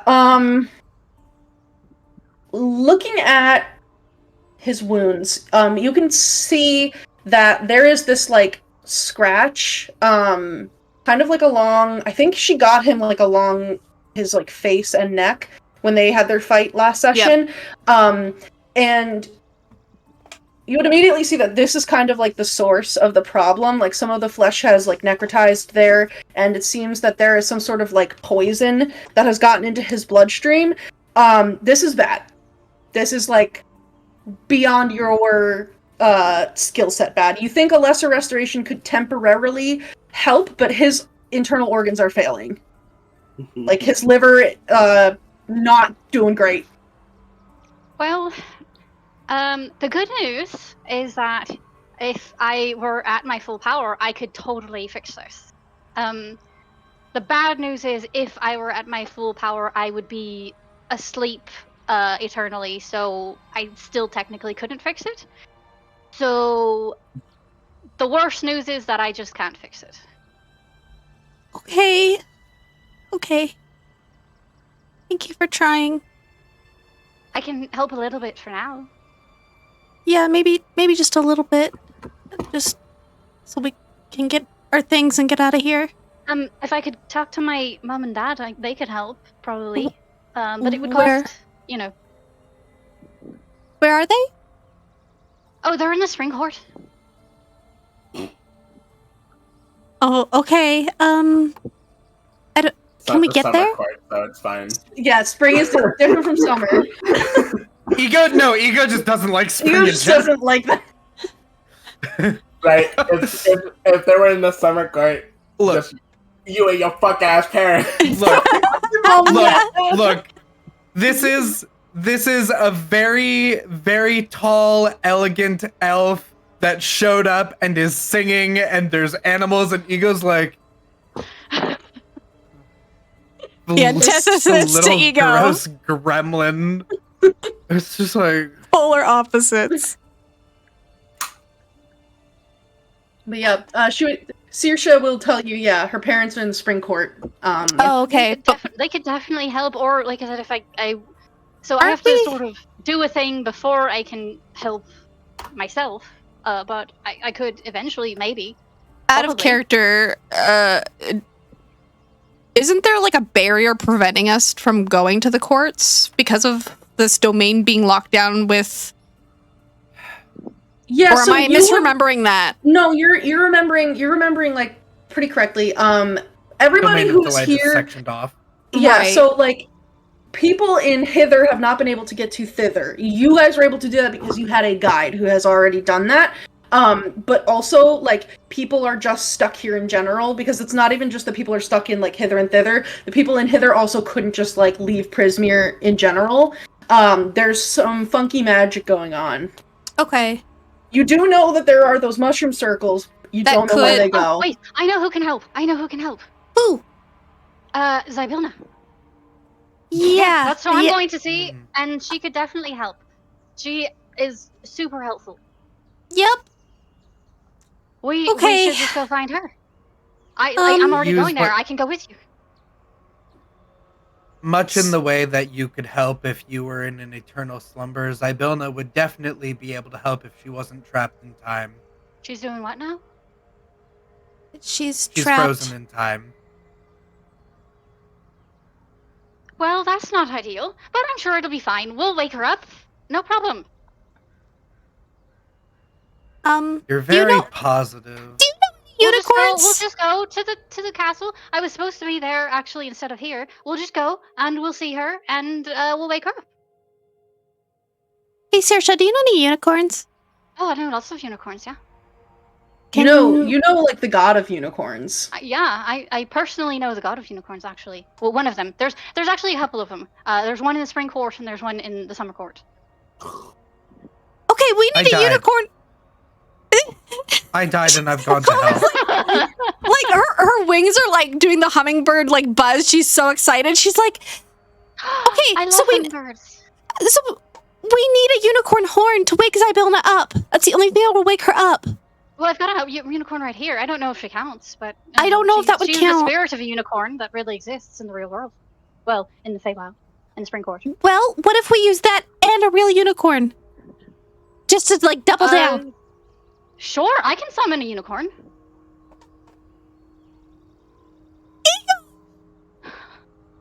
Clover.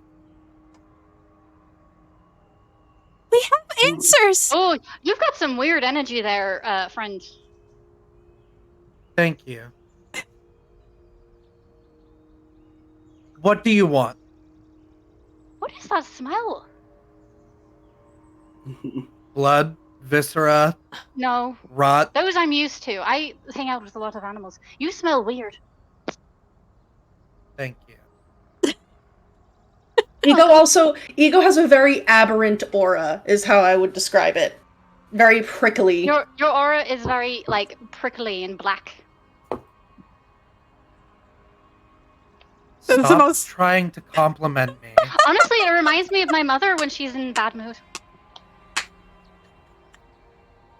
Dawn has no aura at all. Is Dawn in here? I believe Dawn is short resting, right? Or are you? He might have left. She's in the other He room. left. Okay, Dawn is not here. Then you don't see. We're having a whole don't see different that yet. conversation. Yeah. If there's a satyr in front of me. So. Yeah, you don't see him yet. Then. Yeah, he went out to stew and watch the pigs and lamb fuck shit up. Yeah. I remind me of my mother too. Oh, that's Stop lovely. distracting me with compliments. What do you Sorry, want? it's kind of a thing that we do a lot. What do I want? Yes. Well, I would love it if you all would, come with me to the Palace of Heart's Desire. It's a bit safer traveling together than alone. That's all you want? Yeah. I don't really have a lot of people usually around me, but I'm really excited to make some new friends. We would love to be your friend. Wonderful, then we're friends, see? And we can help each other.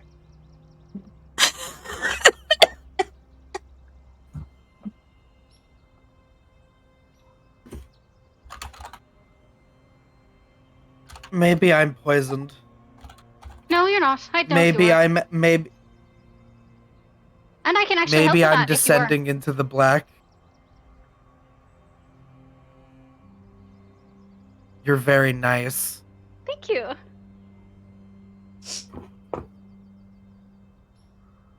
Okay. Clover? Yeah. Ego, this is the I first good don't- luck I've ever had in like years. Alright, I wouldn't say it's the first good luck that you've ever had. That I've come across by myself?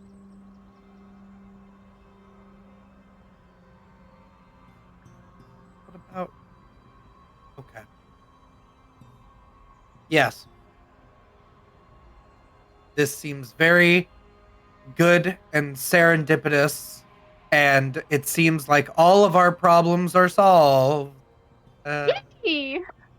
Oh, I love it when it is a happy ending. Well, I know it's not gonna be simple, but And we a happy have- beginning. Both.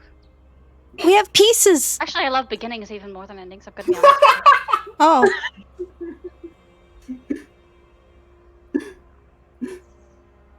Oh, okay. What? This That's sort of what we're all about in the spring court is beginnings, right? Oh. and I like that. allergies. You don't know what you don't know what that means. is. You don't know what that is. I don't know what that means. Yes. What's an allergy? Yes. You go to the spring court, you just get hit in the face with pollen. No, you don't want. Oh, you gotta be they real have careful. pollen fights. You They gotta got be pollen real fights. They just take a careful big about thing the of pollen and they pollen. make... You gotta be There's really some careful about what pollen you Yeah. interact with in the spring court. Some weird stuff can happen. I need to... Wait, they got, Every wait, time, they if got I'm the- going to the spring court, I need to learn a protective spell from Saint Benadryl. wait, Like, they got the pollen from Archive of Our Own. No, Yeah. stop! Yeah, I want they to get did. out of my head! No! Yes. No! What's that mean? Can you Never share with the mind. class? Don't worry about it. Don't worry about Well, it. you see, during some of our festivals, things Oh, get I'm a little asleep. more.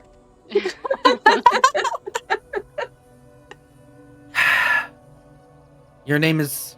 Saoirse. I heard... Saoirse. Mhm. Alright.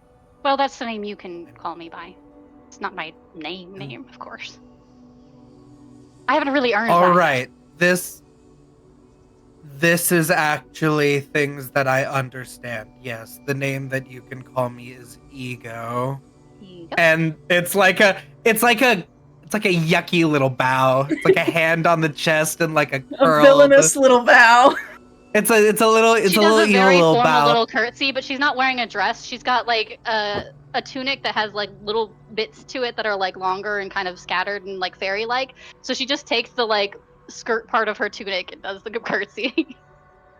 Ego, God, Ego's been collecting a lot of looks.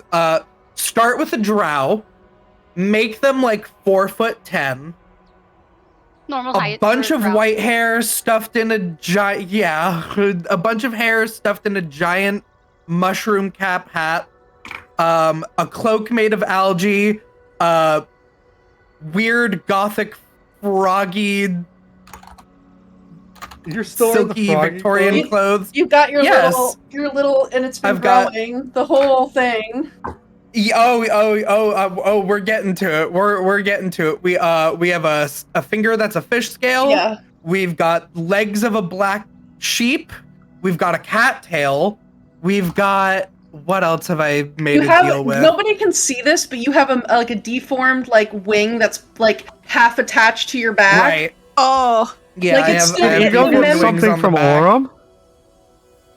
Oh, you did make a deal with. Yeah, you I have a did little. make a deal with You have a you. little bit of a tuft of golden hair down at the back here. Mixed with all the white. Yeah. I've made a lot of deals. Wow. And then Yeah, I know. finally, black spider silk dress, and yeah, the like bursting thorny brambles just coming out of my chest, and I believe it like wrapped around to make kind of like a little rib cage, Yeah, like bodice a kind of armor bodice rib cage Corset, thing. yeah. thing. yeah. Yeah, like a corset. So, Got a yeah, lot going on there. yeah. Like That's a true. lot of deals. They're just like covered in them. Yes, and it sounds like you're proposing one, but it's actually a Oh, very if you want nice to go that sounding formal, deal. yeah, we can go that formal if you want. I mean, are you saying you can do it? You'll do it informally? Sure. Springport. I don't really have So as much easy of breezy. a sort of connection to Prismere as I do to the Spring Court, so the rules that usually apply in the Spring Court don't apply to me quite as much here. Yes, that makes sense. I'm much less Well- powerful like this. Well, I suppose we're even right now. If Clover freed you from the dungeon and in return you've healed Aurum. So we can be fine for now. We don't have to do anything official. I do want help getting to the Palace of Heart's Desire, though. If we can like figure something out for that. That is... I'm not really used to going anywhere outside of the Spring Court, so I was supposed to be that in is the palace right now. It's probably a good thing that you weren't. Well, not really, because then I could be talking to Zybilna, I'd have found my true love, and everything would be fine, and I could help heal your friend. You could have been cursed or worse by the Hourglass Coven when they came to take over. That doesn't sound likely. I'm already pretty cursed, actually, so I don't think I've got any need for any more curses. What kind of I don't. curse? No thanks. I don't need any more. That's such a mood. I'm good. What do you mean? What kind of curse What kind of curse are we talking about? Well, I'm not sure of all the details of it. My parents sort of didn't tell me everything. They can't tell me everything. That's sort of part of the curse. But I do know that once I come into my full power, I will fall asleep eternally, and the only thing that can awaken me is true love's kiss. Uh-huh. You do know who gave you and the curse. And I know that the curse was given to me because my parents somehow upset Queen Titania, and she cursed me. So, because I'm the firstborn, you know. He like Ego. throws the hands up like, Eagle's like, I don't fuck with that, but also kind of like a million times more interested that you may know how to piss off Oh, that bitch. Oh yeah, it's sort of like a, this bitch just pissed off Titania? This bitch pissed off Titania? Okay, noted. Alright. Yeah, my parents sort of were trying to do their own thing, and Titania wasn't super happy about it, so she, cursed their firstborn child, which turned out to be me, ultimately.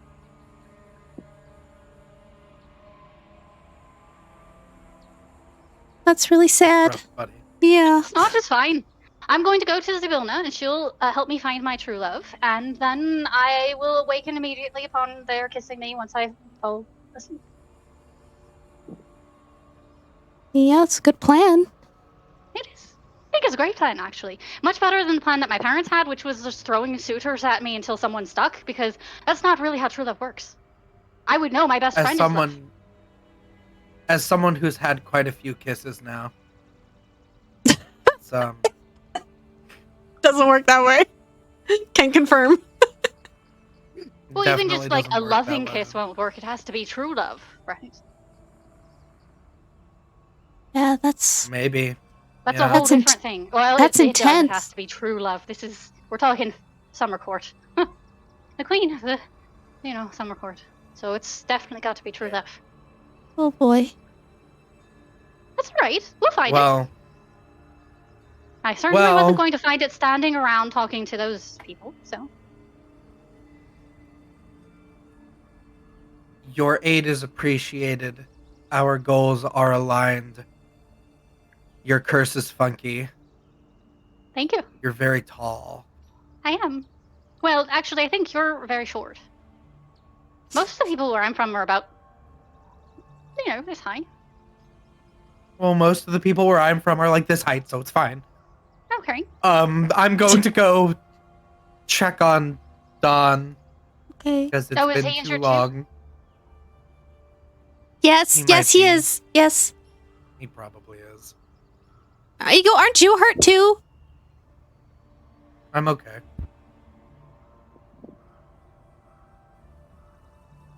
I'm gonna go find a place for this elemental because I feel like it's like getting on the cusp of it dropping. I'm probably gonna go send it to the soldiers. Okay, you can do that. You can go help them out.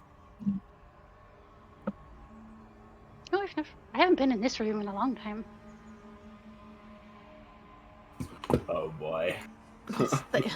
And I'll just stay and watch over Aurum while they go heal. Oh, you want me to go with you? Yeah, could you check on Don just to make sure he's okay? Because he also got hit with the poison. Sure. Thank you. I have a thing for poison. I mean, Oh, like, I great. have a spell of, like, magics that I can use to cure it. Not that I enjoy poison. Just a point of note for you, Kristy. After an hour, as long as your concentration isn't broken, the elemental just disappears after you've summoned it. It doesn't go on a rampage? Only if you Only if you lose lose concentration, which you were not attacked.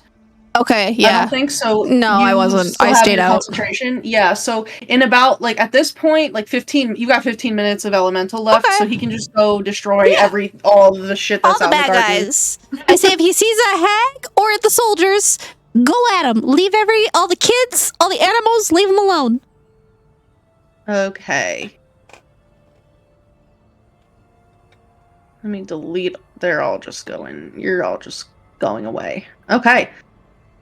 He's having a grand old time out there. He beats up the screaming scarecrows. He beats up the tin soldiers. He beats up the drum. He beats up the creatures in the garden that were having a gang war with the goats and pigs. Yeah, he goes to town. Good. He throws the door from his stomach at one of the soldiers. Yeah, he just takes the door out and just, like, starts slamming them with it. It's like a fucked up whack-a-mole. Before we get to Dawn seething and everything that happens there next, let's take a quick, like, 5-7 minute little breaky break here. Because I would love to go get a glass of water. Sure. Okay. All right, fam. BRB.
Oh, we're back.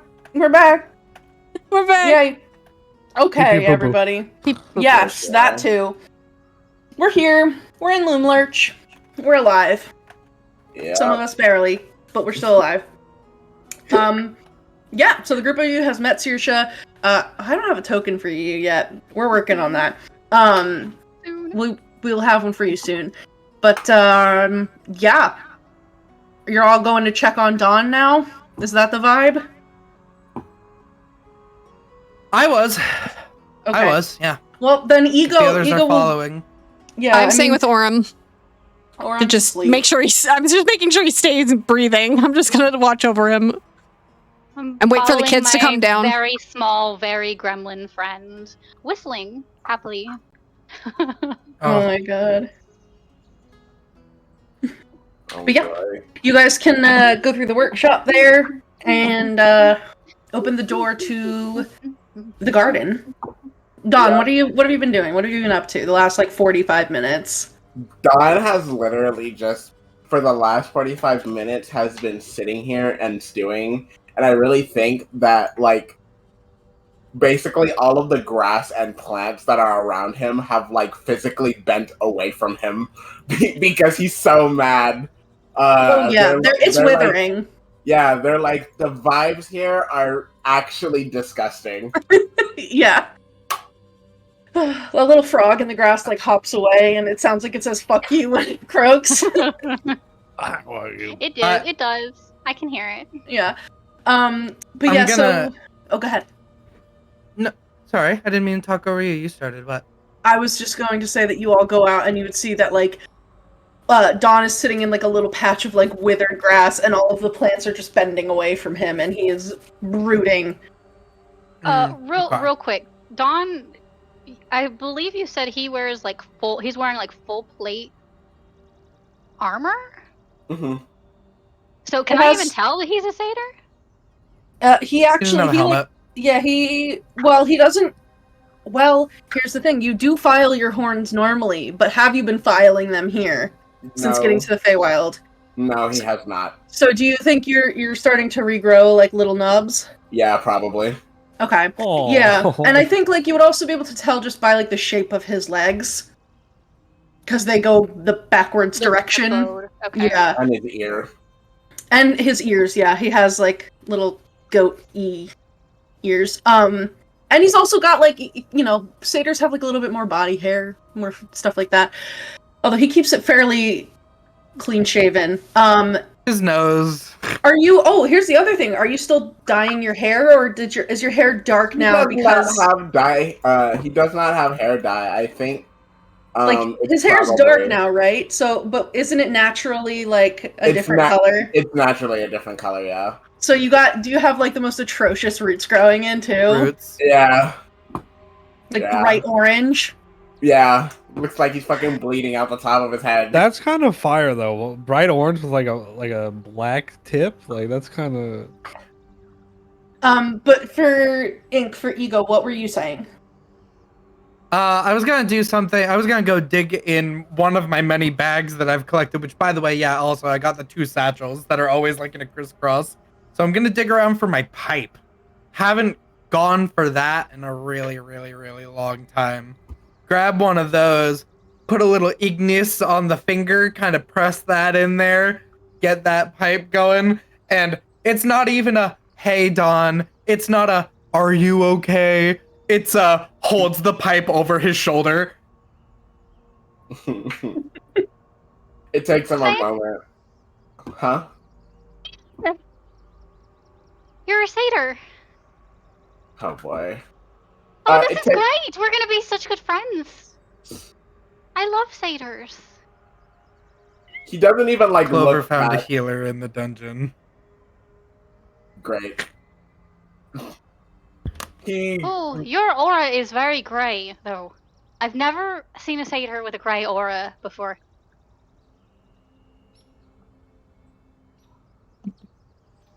like slightly looks back and then he goes, "I don't smoke. It's not good for you." Goes back to looking forward. I'm just gonna sniff him. But not like close, like from a distance. Yeah. Reeks You of smell like nothing. yeah, reeks of the material plane, but otherwise nothing. It's better than smelling bad, isn't it? Who the fuck even are you? I'm Saoirse. Why? Why are you here? Well, Okay. that's a bit of a long story, but the short part is I was supposed to go to the Palace of Heart's Desire. I accidentally ended up here, and Granny sort of. Well, I asked her. I knocked on the door. I asked her where Zabilna was. She was not happy about that, and she threw me in the pit.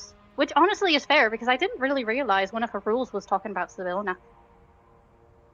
Looks back towards Ego and says, "What? So you're gonna? We're just gonna pick up some other fucking weirdo to join our little circus?" Exactly.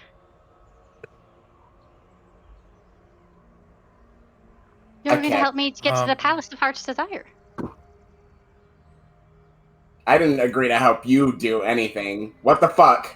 Turns back towards Ego. He's like actually legitimately looking for some sort of explanation. We didn't make any deal yet. No. It's just that the goals are in line. We didn't make an agreement. We haven't made a deal. Clover likes her, though. Of course she does. Clover likes everybody.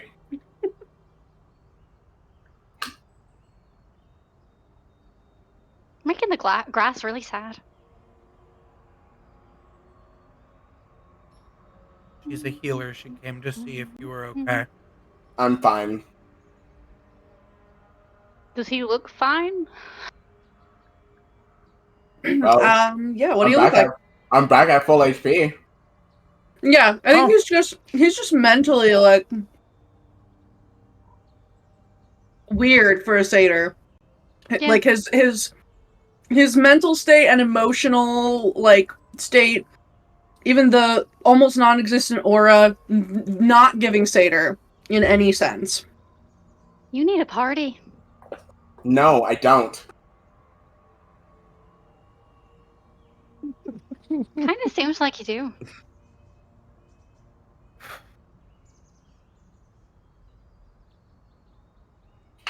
I get it. The universe keeps throwing people at me to piss me off more. I understand. First it throws that fucking idiot lion, and now it's gonna throw party girl. Okay. He like stands up. You're summer. What? You're summer. Your aura is very summer. Oh no! He like draws his sword. He's like, I'm gonna kill you. Dawn. You both hate the summer corn still, right? Yep. Dawn, she's been kept in a dungeon by a witch, probably starved or experimented on. Boo fucking who? Yeah, it didn't bother me. Alright, fair. Ego crouches down and looks at one of the skulls in the garden and is just like, you and me. Yeah. It's just you and me right now.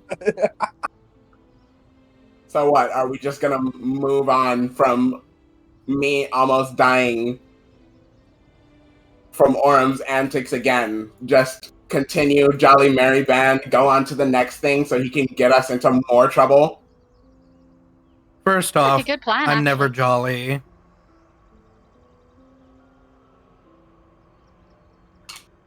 You just gotta keep moving Seriously, forward. can we just have like Mhm. like one moment? Can I just talk with Dawn for like one moment? Sure. Okay. Does she stay exactly where she is? She's like, I'm not Wonderful. stopping you. Perfect. That's exactly what I was hoping she would do. Dawn, first off, I'm never jolly. Second of all, I think that Aurum should get talked to. I already spoke with him, expressing my own displeasure. I don't think he fully got it. No, he doesn't get anything. I'm pretty sure he thinks 1 + 1 = cabbage. Oh, I like that one. I would be more inclined to say, how about this? You have put up with everybody else pulling you along wherever we want to go pretty much from the beginning. So, we're also here for you. We need to find your thing. So why don't we do that, and then you make the decision.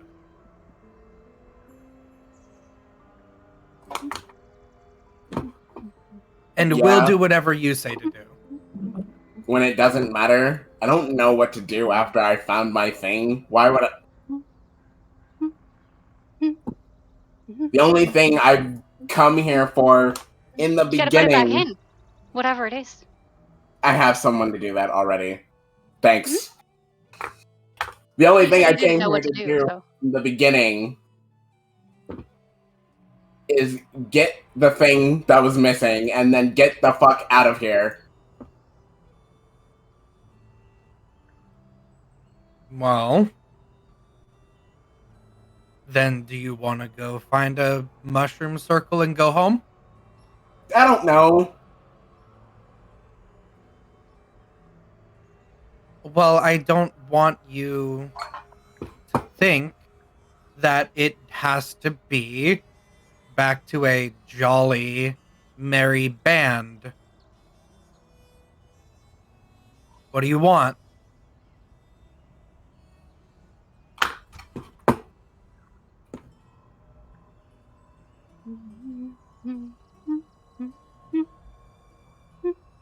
At this point, I think that you've had to put up with a lot. We all have, but you especially. So if you want to take your thing and go back home, then fine. I know your mom misses you.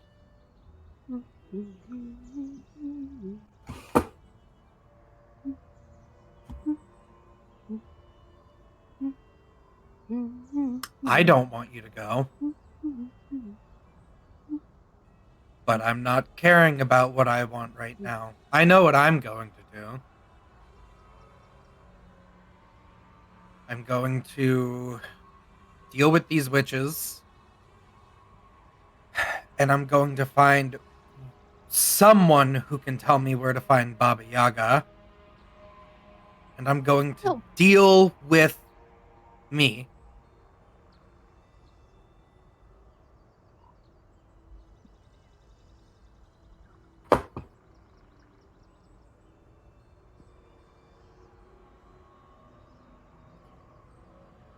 I want some structure. Like rules? No, not rules. I just am tired of people, a person mostly, just going off, doing whatever they want, dragging everyone else into the middle of it, and then never learning a lesson. I don't think any of you actually learned lessons. No offense. He kind of like puts a hand out. But I think all of you sort of live in your little whimsical worlds where everything that happens never ends up affecting you to the point where you change.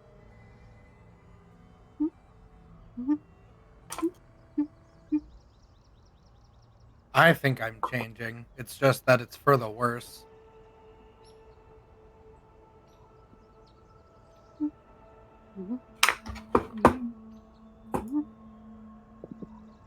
Whether or not you think that I learn lessons, this journey is changing me. For good and for ill. Kind of mostly for ill. But I don't have anywhere else to go. I don't have a home really to go back to. I don't have a family to go back to either. I can only walk forward through all the whimsy and adventure and good things and bad things, and I just have to take it. So I take it. If that reads to you as just letting it pass through me and not learning, then fine. I don't care. That's the fucking problem, though. At the end of the day, you don't care.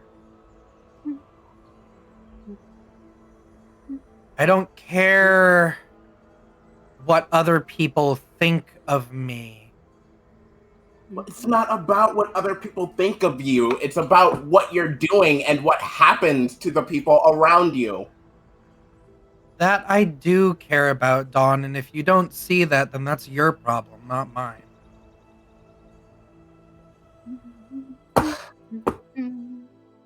Okay. If you really, truly think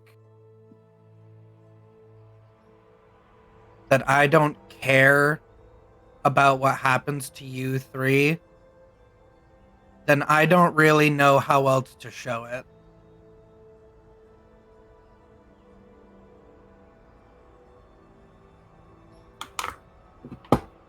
But it's the fact that if someone thinks I'm spooky or weird or any sort of other thing, they aren't me.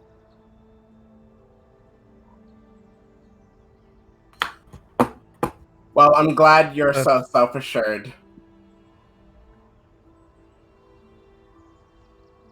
But to say that I don't care about what happens to all of you three is just a lie. And I think you're saying it because you're angry. Even if you're angry for legitimate reasons.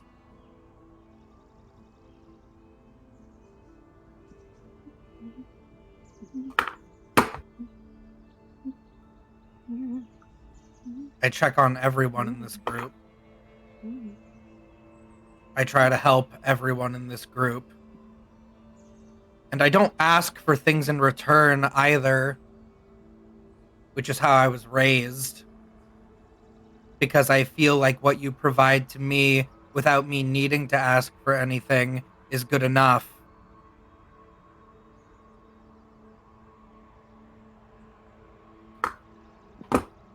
If you want structure, you can make structure. Make a deal. Bind him to it. Then he'll be punished if he breaks it.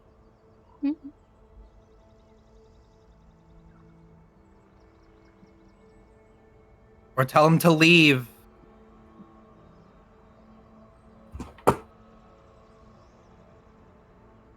I'm saying that I was going to support you in whatever you chose to do. But if you want to turn that back on me and say that I don't care about anyone, then whatever. I do care. I'm just like this. I'm trying.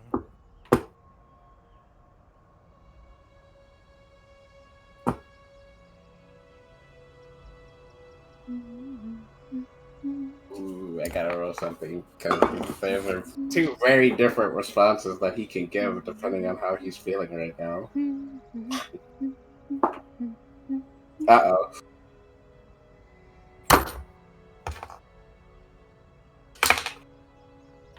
Well, at the end of the day, there's a difference between trying and succeeding. I'm gonna go. I'm going to... I'll get over it.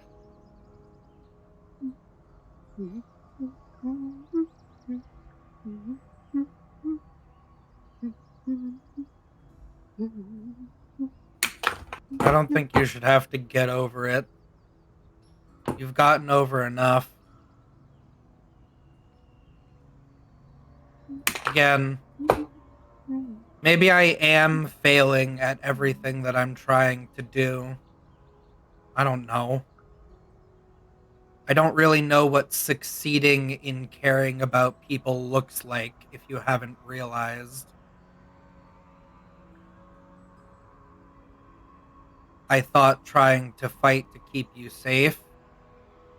I thought reassuring you all when you get doubtful or angry was the way to do that. But if no one's going to show me, then I'm going to mess up more than I succeed. We've met someone who is willing to help us and actually is not really asking for anything in return. She can heal us. She seems to have connections and know her way about this place better than any of us really do.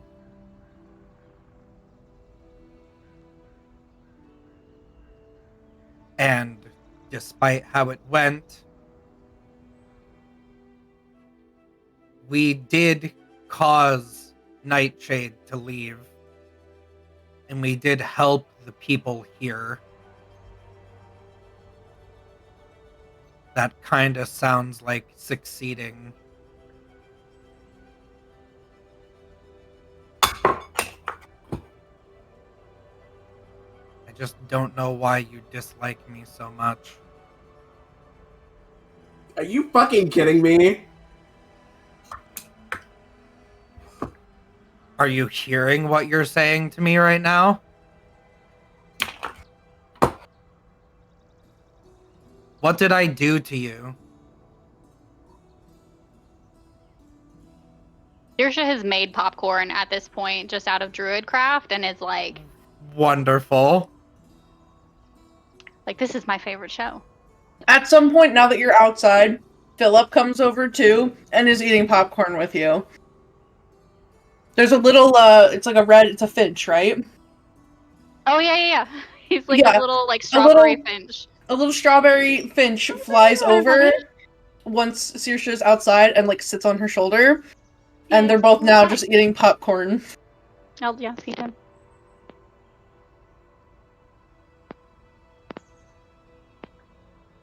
I don't really know what I did that really denotes being told that I don't care about anything, and everything apparently that I'm trying to do I'm a failure at.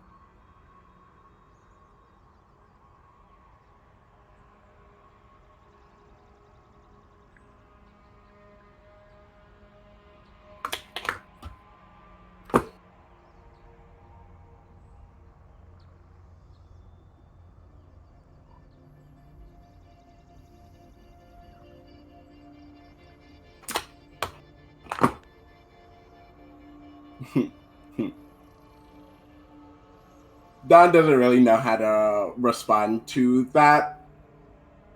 So he's just not going to. He's just gonna throw his hands up. I feel like because there's a bunch of things that he wants to say, but they're all just trying to come out at the same time, which just ends up getting him frustrated. So he just leaves. Where are you going? Back inside? Yeah.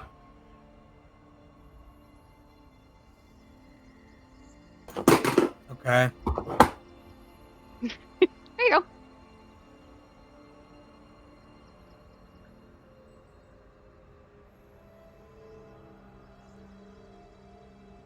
That's the weirdest satyr I've ever met. I love it.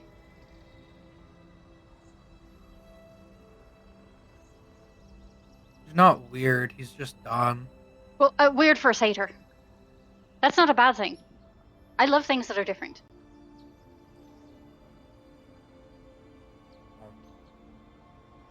Most of them just all they do is dance and sleep with dryads. And nymphs. Yeah, They're very his nice. family's like that. Yeah. Well, every time I try to do something nice for him, he acts like that to me, so.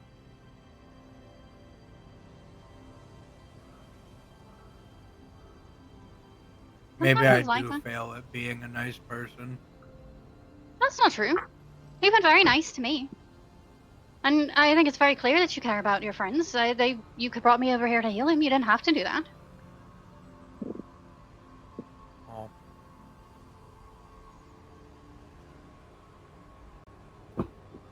No, I mean, he I didn't think need that healing, but you might- didn't know that. I didn't. No, but I think that my true nature is becoming more apparent to me. I think you're sort of shortchanging yourself. And honestly, the truth is that the people who know us the least are ourselves. But from where I'm Then who's standing, supposed to you seem like you care very deeply about your friends.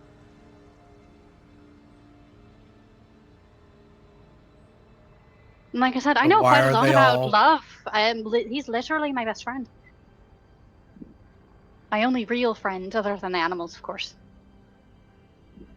Right.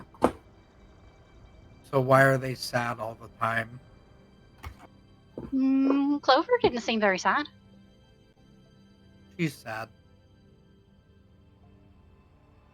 I mean, I don't know why people get sad. I don't really get sad very often, but I assume that sometimes things happen that are bad and people can't really look past them.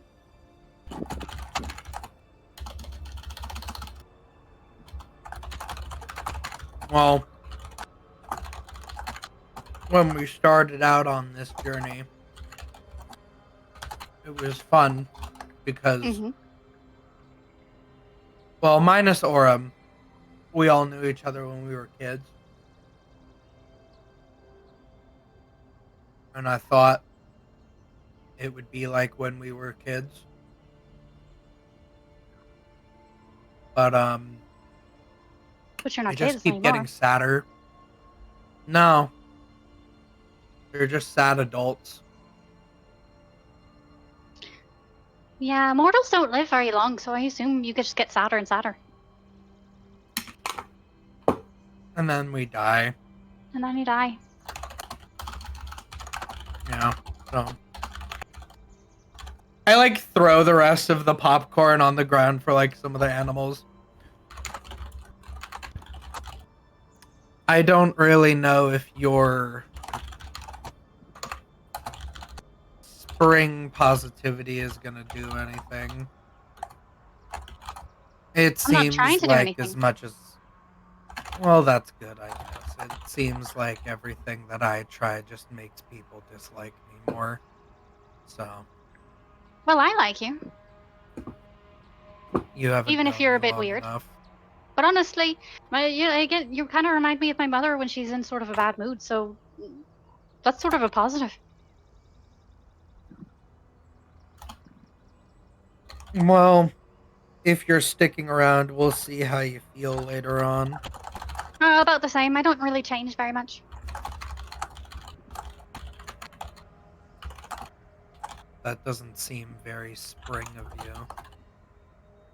Oh, I mean, I change opinions, but mostly about, things like what color is the best one. Currently, I'm Black. very fond of pink, but I also really like green. And blue is very nice. It's the color of the sky. Green's acceptable. Black Philip is is the red. best. So I do like red quite a bit. Red is also acceptable. Oh, you hear that, Philip? You're acceptable. He like ruffles his feathers up a little with pride. He says thank you. Oh. You've met the team. Oh yes, this is going to be very fun. Welcome. I can tell. I've never had a team before. Well, except for animals. But it's not quite the same, I don't think. Well, we got 2 cats. Yeah, but they're not really cats. They're sort of not We have cat 3 cats. Yeah. Well, I suppose do what you're gonna do. I'm going to pick plants out of these bones. Why are you going to pick them? They're herbs that are probably used for some of Nightshade's potions. You can just go to them. We're on the move too much to grow anything. Oh no, I can just throw on my face.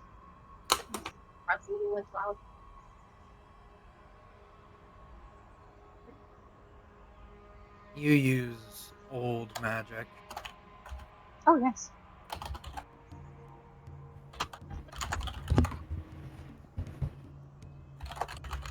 Alright. I won't pick herbs then. I mean, you can if you want, if it makes you feel better. It won't. I don't know anything about herbs.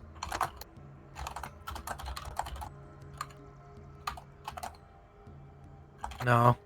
I'm just gonna find something else to do away from my friends. Was there something in the herbs and stuff that was magical that I pointed? I can't remember if there was any magical ones in there. There was like a lot of mushrooms in there. Oh, that makes us look old? That was one of different them. ones. There were okay, several mushrooms. Yeah. Okay.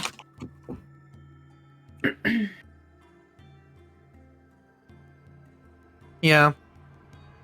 Ego's gonna go look around in the workshop for a broom. Okay. I'd say yeah, you're able to find a broom.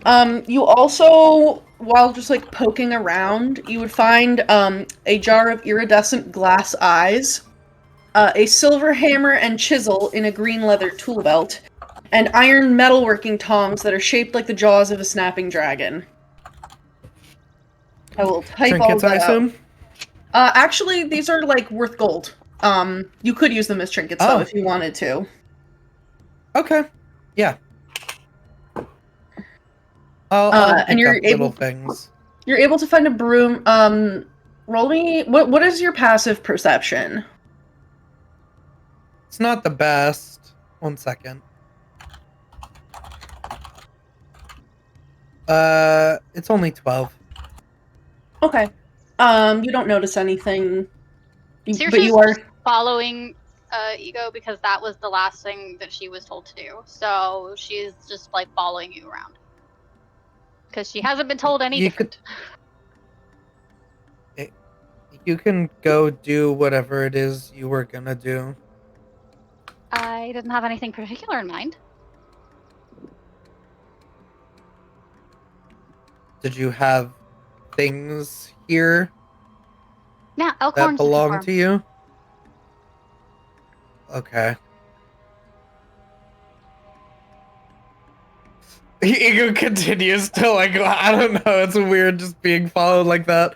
But Ego's gonna take the broom and a little bit of her hair and the swandala feather and gonna tie the swandala feather to the broom with her hair. okay. You are able to do that. Cool. I'm done. He goes wandering. Popping back over to Aurum and Clover. Anything that you guys want to do in this time? Or are you just resting? I'm just starting my short rest because I didn't get one, but I'm also on the lookout and like listening for the kids upstairs because I sent the girl with the chain to go get them. So I'm waiting for, like at the base of the stairs, basically looking at Aurum, looking up the stairs, waiting for something to happen. Yeah, so a few minutes would go by, and probably by the time that, like, Ego and Saoirse, like, start heading into the workshop, Mishka, you would hear her, like, coming back down the stairs, and she would, let's see, hold on a second, sorry.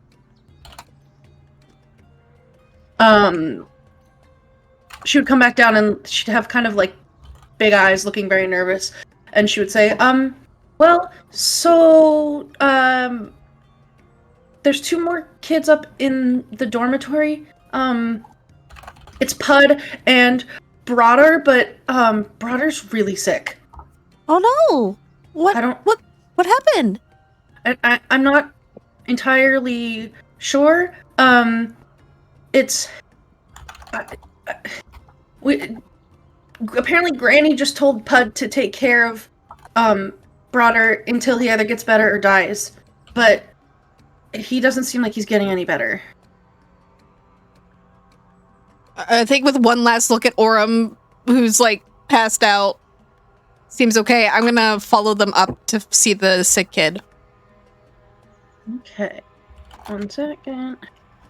And then she would also tell you there's still like a couple kids missing. They're not up there, so they're probably somewhere else in the house. They might be in the textile mill. Where's that from here?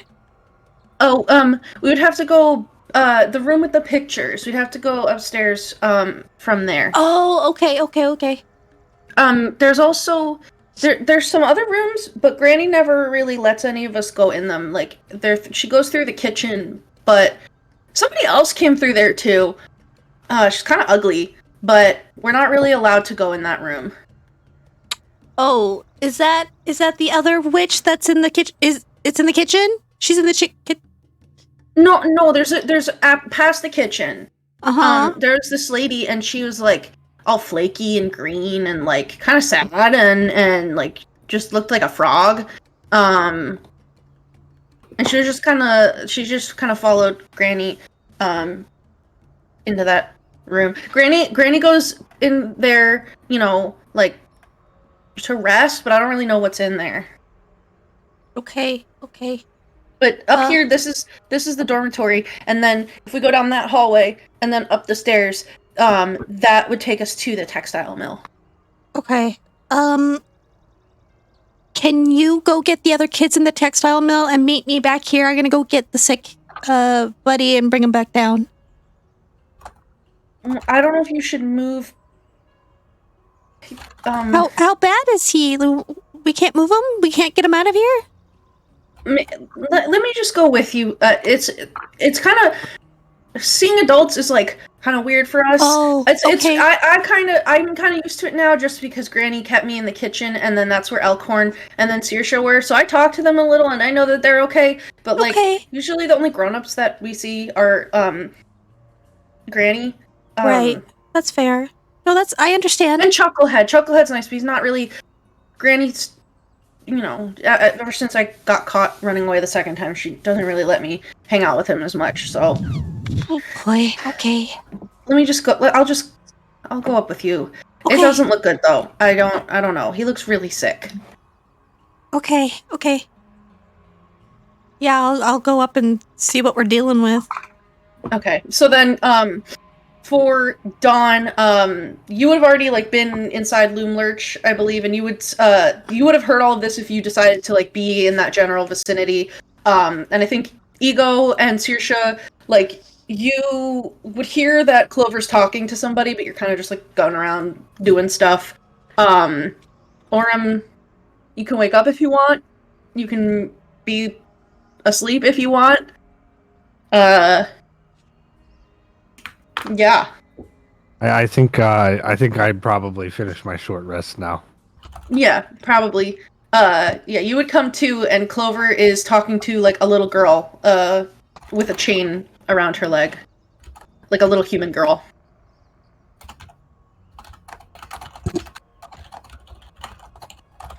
Hey. And What's happening? hi. Oh, you're awake. Yeah. I thought he was dead.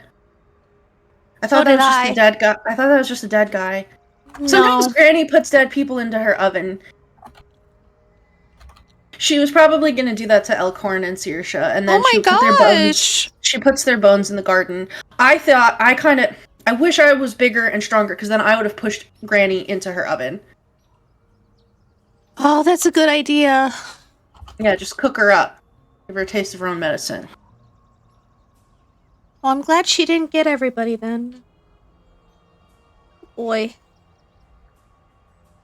Aurum, can you stand? Are you able to come upstairs and maybe help me? There's sick kid upstairs. I know you're sick, but I don't. I'm good. I'm not sick. You're sick. I'm perfectly fine. I'm strong. Look at the pads of your feet. Why? You'll see that you're sick. I don't want to look at them. Okay. I'm gonna let the kid lead so that it's not a big cat coming up the stairs. I'll let the little girl lead us up. I had an idea. What's that? So, like, you know how, I think Ego said that magic, I can absorb it or something. Easy. I'm like a sponge or something. And then I ate a fruit and it made me have these horns. Mm-hmm. And what if I ate this dragon tooth? What? What if I ate this dragon tooth? I don't think that's how that works. But what if, like, I have to eat things and get the magic out of them?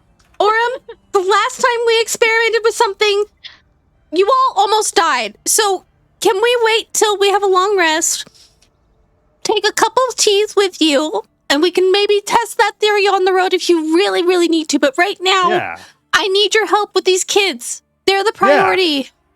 Don't put anything in your mouth. Ego told me to talk to people before I do things, so I'm talking to you. Well, talk to Ego, because Ego would know more about weird tooth things than I do. Okay. Oh boy. Okay. Yeah, so Mishka will lead the way up the stairs to the dormitories. Let's see. 1 sec.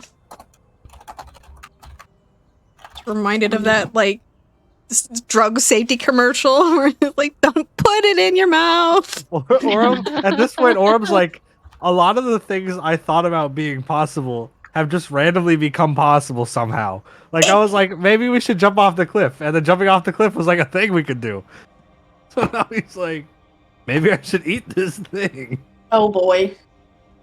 But yeah, so this dormitory nestles in the tree boughs and has round windows overlooking a wooden balcony. Lining the walls are 10 child-sized bunks outfitted with patchwork quilts and straw-stuffed pillows. A young male dwarf lies in one of the bunks, coughing and drenched in sweat, while an older lad mops his brow with water from a bucket. There are 2 doors that exit this room, one that leads to a balcony, and then this other door that you are coming through takes you back deeper into the tree. Okay. So you would see, there's this dwarf boy in the bed. He's got like the little like scruff growing on his chin. There's like a pallor to his skin. He looks grayish. He is absolutely drenched in sweat. Like the mattress all around him is just like soaked. His hair is like all stuck to his face. Vaguely conscious. And this other human boy who's a little bit older is there just kind of like tending to him. And when you guys come up, Mishka would tell them that, like there's these grown-ups, but like they're okay. They like helped, get her out of the kitchen, so they're gonna come and like help take a look.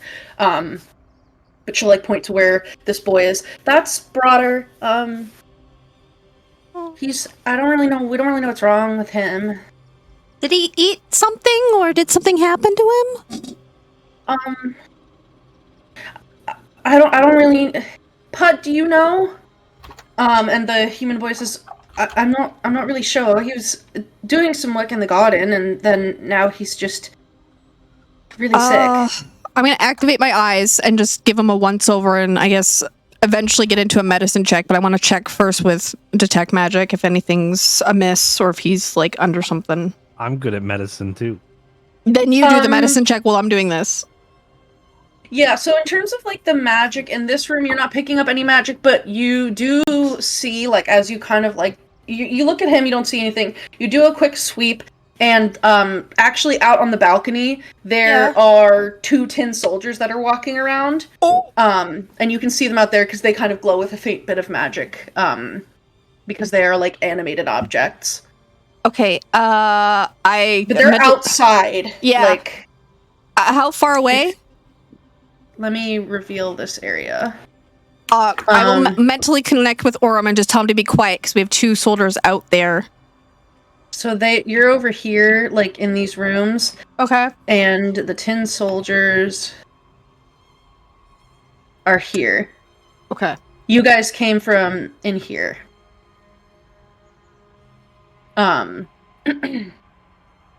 So the tin soldiers are patrolling. It seems like there's like a stairwell that you can get up and down to the pumpkin patch, and then into the dormitory as well.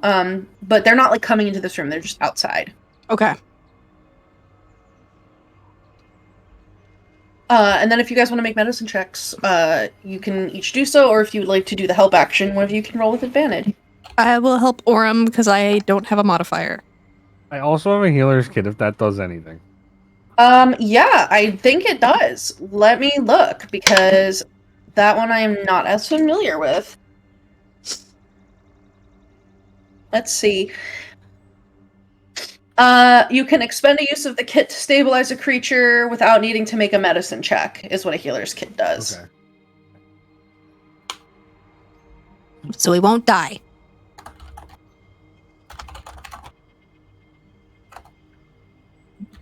$17. Yes, okay. So... I have a +6. Ooh. Let's see. Nice. You and Saoirse are gonna get along. If this doesn't work, I'm gonna have to call her. Yeah. I don't really know a whole lot of medicine stuff. I just have this healer's kit that's got a little bit of ointment and some bandages. Wait till you meet her. She's really cool. I don't really know who you're talking about. But She's a really cool elf lady. elf lady. Yeah. Where'd you find an elf lady? In the dungeon pit thing. There's a dungeon? Well, it was more like a pit. With like a grate over top. So, Aurum, as you are taking a look at this dwarf boy, you would see, like, obviously he's got this pallor to him, and you notice that he has, like, a rash, and when you try to talk to him, his voice, he's, like, slurring a lot, and, like, occasionally having, like, convulsions. Oh, no. And you are actually familiar with this effect because this is something that you guys in your tribe like actually deal with sometimes when like the kids are out playing. You would know that there is a plant. Your tribe would call it banewort or devil's berries, death cherries. Oh, no. It's also known as deadly nightshade. That name you probably don't know because that's like the more formal name. I'm gonna go with death berries. It sounds kind of cool. There's devil's berries and death cherries. Devil's berries. Devil's berries. And you would know that this is very, very poisonous. And at this stage that this boy is in, you think that he has a couple hours until he's going to go comatose, and after that he will probably die within the next day. And we're not level 5 yet, right? It has been a long rest, right? You guys can level up after the short rest if you want. Oh, I haven't done it yet. I was taking the cure poison or whatever it was to help myself. I do have. I don't know how much I have left. How many would you say I have left of the ointment? Because I think I've used it twice. Yeah, let's see. Protection from poison. That's what it was. I don't know if that helps. Yeah, I can neutralize poison. Let me look at something really quick.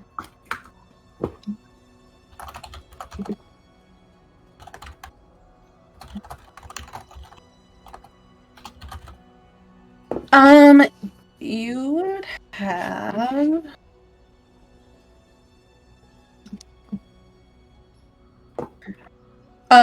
two more doses left. You had 4 total. Oh, okay. So you have 2 doses left. Do I think that would counteract? Like, do I think that's a strong enough thing that would help here, or are we looking like? Are we gonna need Saoirse? I could do it. You could do it. I could do it. It's just a poison from devil's berries. Okay. Let me It's not see. magic. It's just a poison. Okay. So yeah, you do think that because this is poison, your ointment could also help with this poison. You would know, Aurum, sometimes there are like other plants that can counteract it, and they basically like bring up the heart rate, which helps people like get over consuming devil's berries. But yeah, like you think it's poison. He is in the more advanced stages of poisoning, but it's not anything magical. Right. So like if I cast protection from poison. Yeah, It if that would neutralizes this poison, then you think it would cure him. Yeah, I could do it. Okay.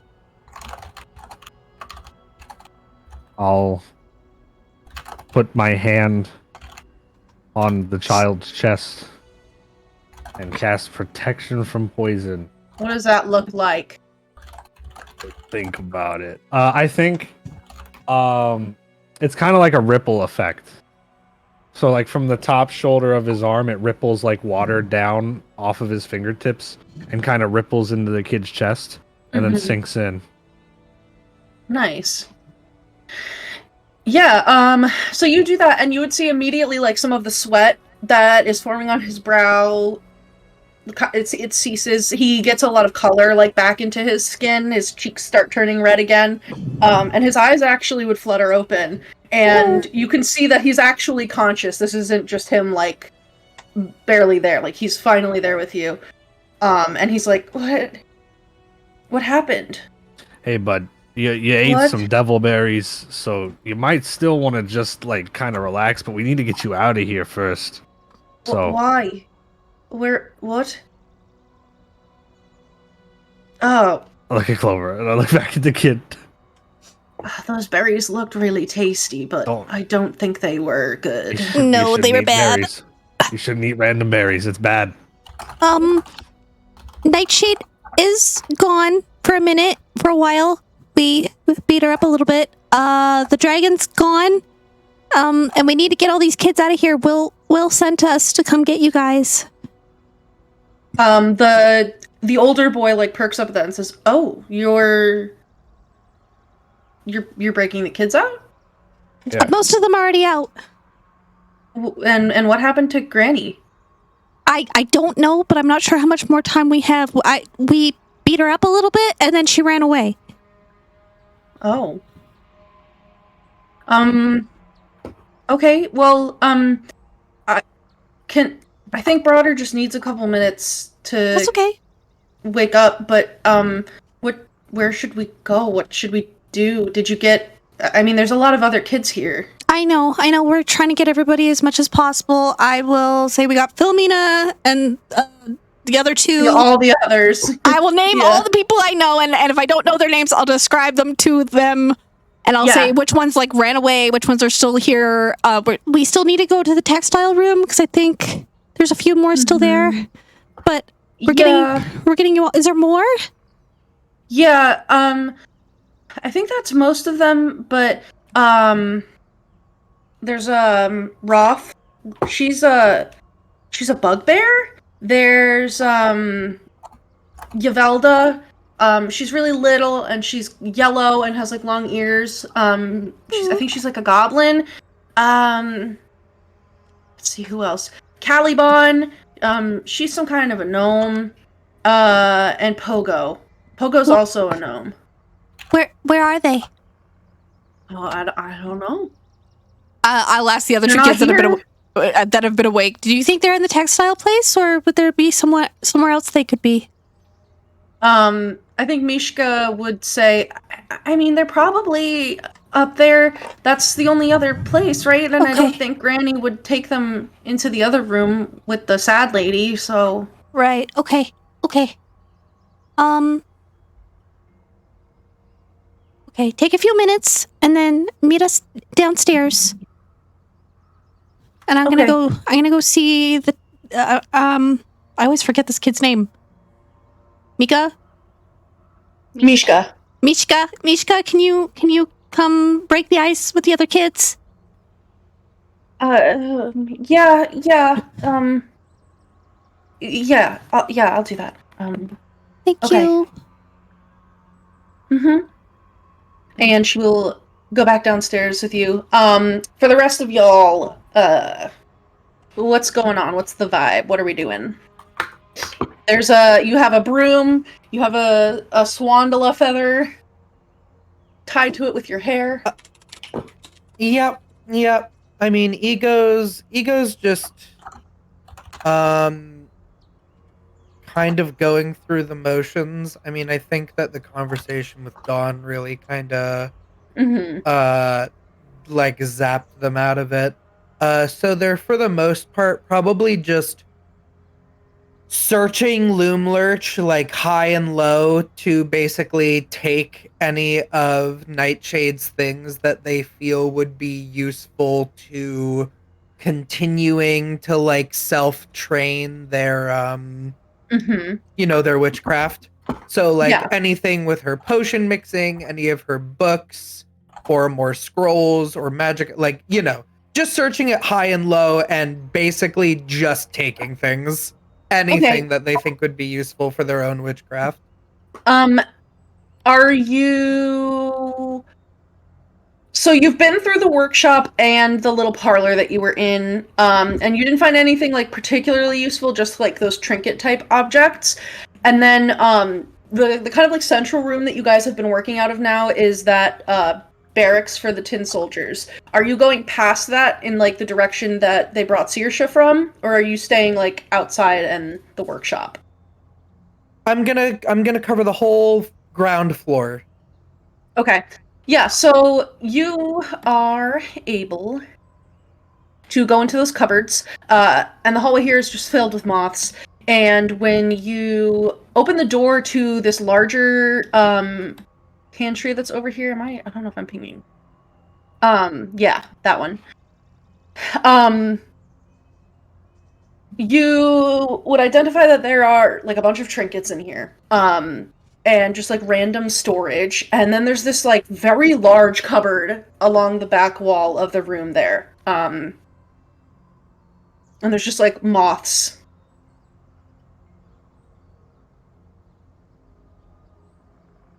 It's like this cupboard right here. Is it like a wardrobe or? Yeah, it's like a big wardrobe or like a big like double door cupboard. Here, I'll move Ego in there. Is it locked? I just want to test the handle. I don't want to. I know I'm on my own, and we keep touching things, and it's dangerous. 1 second. Let me see what I can do to possibly protect myself. Well, first, let me give a little wave of the Wand of Secrets, because I've got one more charge today. Okay, and what will that do? It will reveal if there is a secret door or trap within 30 feet of you. The wand will pulse and point to the nearest one. No secret door or trap within 30 feet of you. Okay. Then I will now test the wardrobe door. Yeah, the door is not locked. You think you could open it?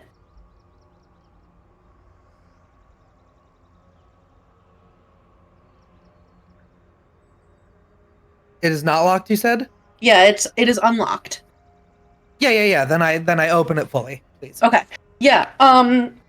So as you open the cupboard, and upon doing so, you release just like a swarm of moths. And all of these little moths just flutter around you. They're like hitting you in the face. And then they would probably flutter out to like a torch that's in the hallway and are all just kind of fluttering around that little light source. But when you open this cabinet, you'd see as well that there's this like 4-foot tall silk cocoon.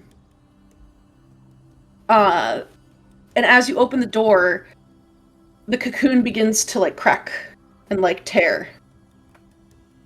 And you would see where are you, lady? Where are you, madam? Hold on, I gotta find her. Hold on, this music is not the vibe right now. I need this.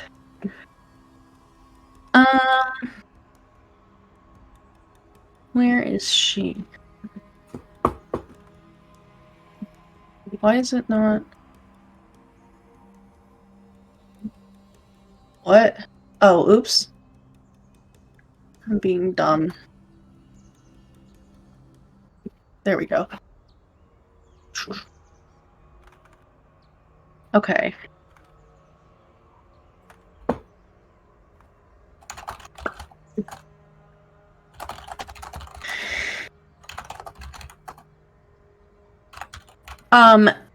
You open the cabinet, and then this cocoon begins to crack. And within, at first you think that this is like a child. It's the person inside seems child-sized, but you notice that this little girl has gray skin, corpse-like, and is holding this like giant lollipop in its hand.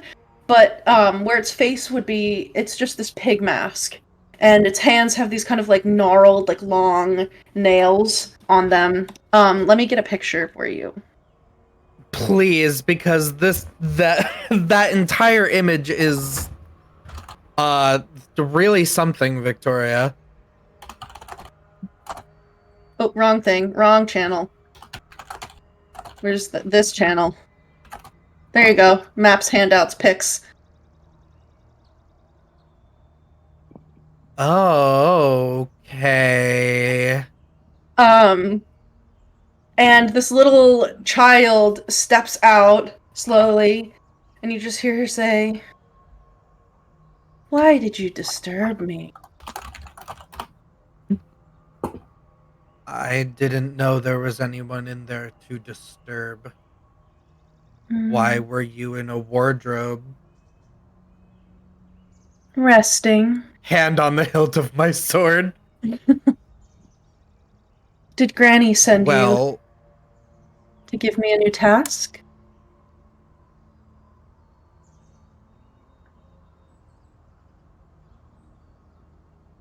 yes.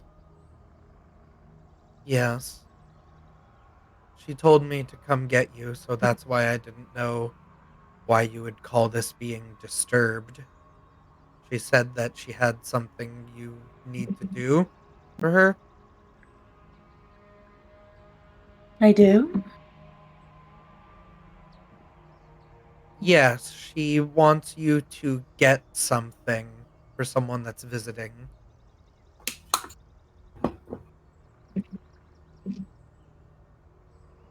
And what would that be?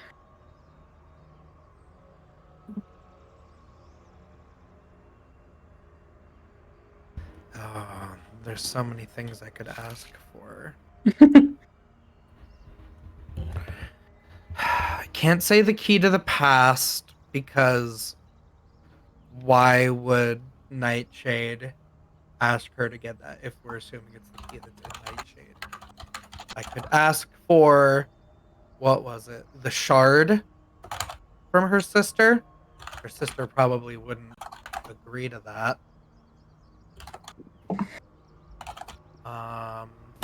I could ask for Dawn's or Dove's thing, but I don't fully understand what. You know what? Because I do know what the item, I believe, because we talked about it last session, was associated with Dove. Mm-hmm. So I will ask them to fetch that for me. But I will accompany them because it'll probably be close to where Dawn's thing is. Well, I can't go to Granny's house. I just bring her payments from the carnival. but I can show you. That will suffice. You want to hear a joke? Absolutely. What's funnier than a dead baby? 2 dead babies. No, a dead baby in a clown costume. That is funnier.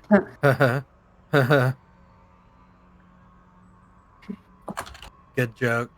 What do you call a dead baby pinned to your wall?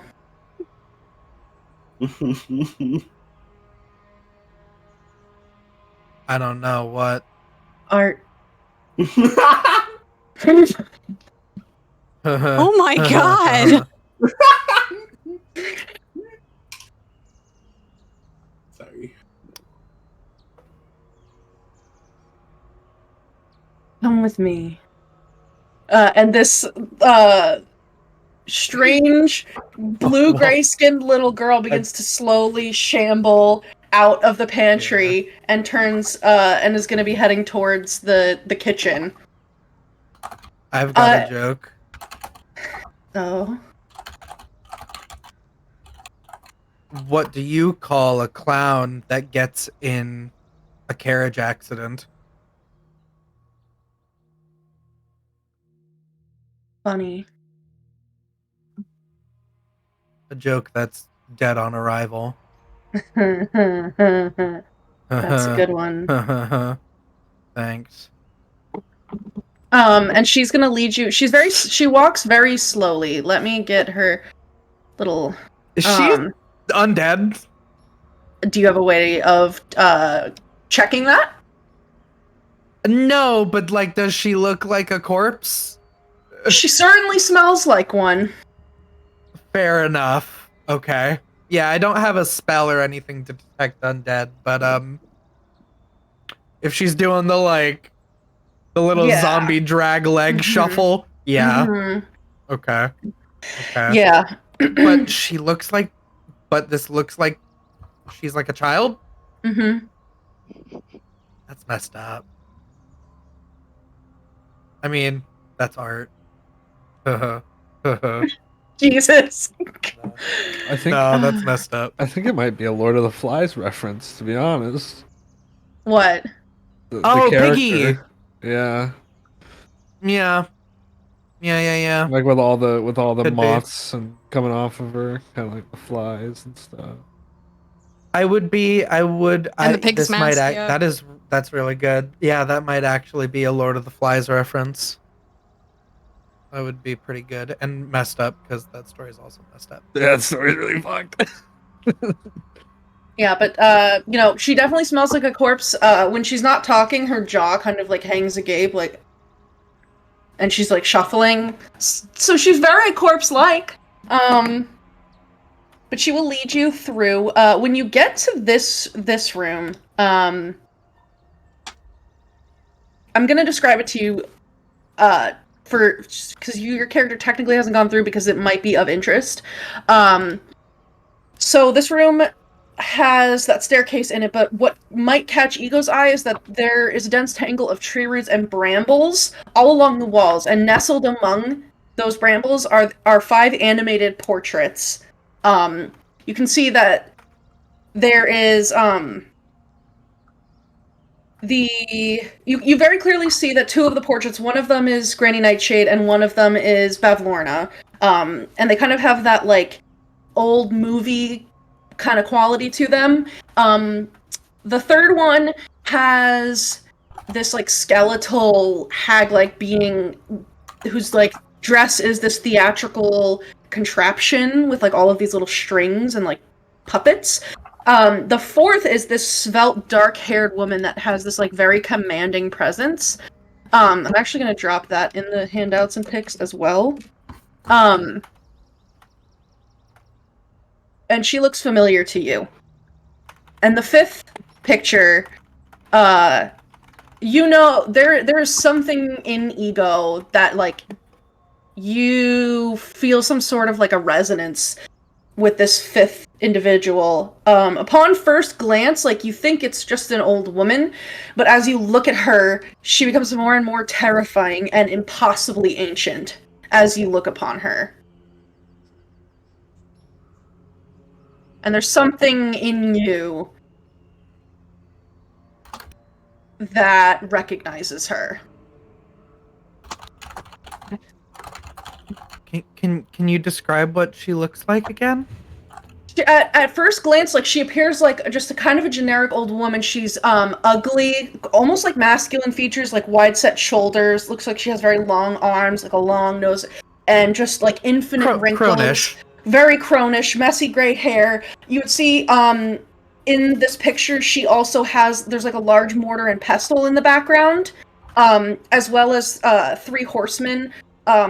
A red armored horseman on a red horse, a white armored horseman on a white horse, and a black armored horseman on a black horse, which you recognize that from your mother. The cover of your mother's book has that art on it, like, of the horses.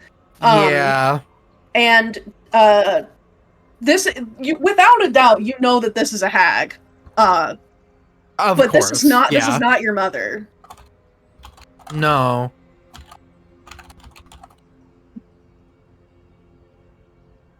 Is this Baba Yaga?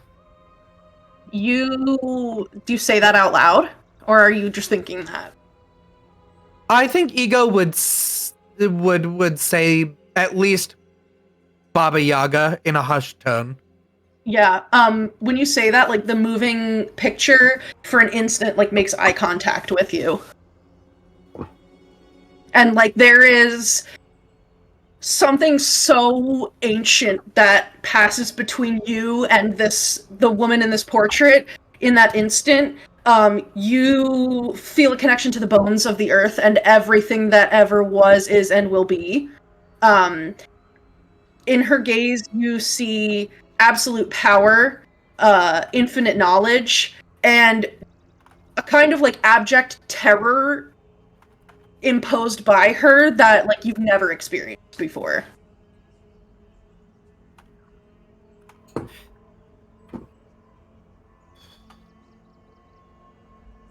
Music's really doing it for me. Yeah. And actually, the other thing too is that other portrait that I just put in the handouts channel. You kind of recognize that woman as well. Back at the carnival. Yeah, back at the carnival before you went into the Hall of Mirrors, like, you remember there was that like little booth thing that made somebody fall down with hideous laughter. Tasha. And you realized that was, and this woman looks exactly like the mannequin that was in that little cupboard, that enchanted cupboard. Oh my god, this is like an homage to all of the greatest witches. Mm-hmm. Oh my god. My lighting. It was like green. Wicked! I think even though Miss Piggy here is probably gonna keep shuffling along, Ego's probably gonna stay in this room for a bit. So feel free to check on other people because I know we don't have much longer and I talk too much. You're good. For Saoirse. Yeah, enough, baby girl. Oh, what would you like to be doing right now? Ego's kind of gone off and was like looking for stuff. Yeah, I was following them for a while, but then I got kind of bored, and I think I looked for something interesting. So I think Saoirse was just kind of looking around for anything that looked kind of cool and interesting. Mm-hmm. Yeah. So, yeah. One thing that's definitely very interesting outside is all of those mushrooms. Because some of them you're not even familiar with, and these seem to be like unique, almost like endemic to this area. Do they talk? They don't talk, but they are very. You can just tell looking at some of these mushrooms that they're this like special kind that does shit. There's like a yellow one. Like, go ahead. Do I feel like I can respectfully remove them? Yeah. I want to do like a little terrarium type vibe Mhm. where I can like druid craft maybe some sort of thing to like keep them alive instead of like picking them. Yeah, you can make a So little that mini mushroom maybe they log. can like so that they can like propagate and stuff. Yeah, like inoculate a little, find like a sturdy branch. That's Yes. easy enough to do. You are traveling around a I'll just massive kinda fallen scoop tree. them over. Yeah. Yeah, you would get you can get one of each kind of mushroom very easily. I will put the pictures of all of them in that channel for you as well. But there's like a yellow one, there's like a weird hairy gray one, there's a pointy black one, that's one that's shaped like an umbrella, and there's one that has a bunch of spiky little caps. But out there, that's probably one of the more interesting things to you. And then if you go back inside, Elkhorn would eventually tell you that, like, he found his stuff and he found your stuff and it was, like, shoved in a random kitchen cabinet. And... let's see.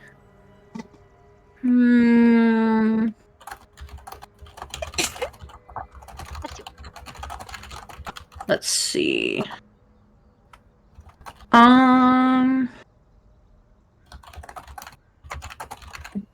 He would also tell you that he found some like cookbooks for candy recipes in the kitchen. And like a big stick inside of one of the books. It's like this like 1 foot long like root that has like an interesting like gnarled shape to it. It's just kind of like curly. And it's like, even though it's like a root that is detached from like a plant, it's still alive. Ooh, yeah, we'll take that.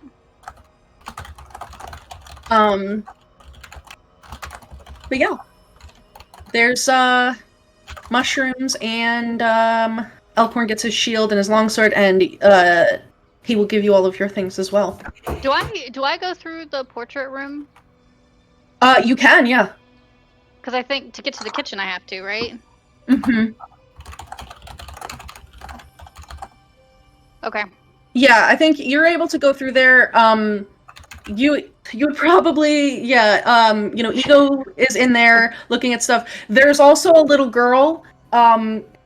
She's super dead. That's like, that is an undead thing. That's not Fae. She's just hanging out. She's just kind of like sat in the doorway waiting to go to the kitchen, just like staring at Ego. This is a hag's house. Things are weird. It's fine. Yeah. If she wants to keep undead children around, that's fine. Yeah. You're able to like slide past her and get into the kitchen if you would like.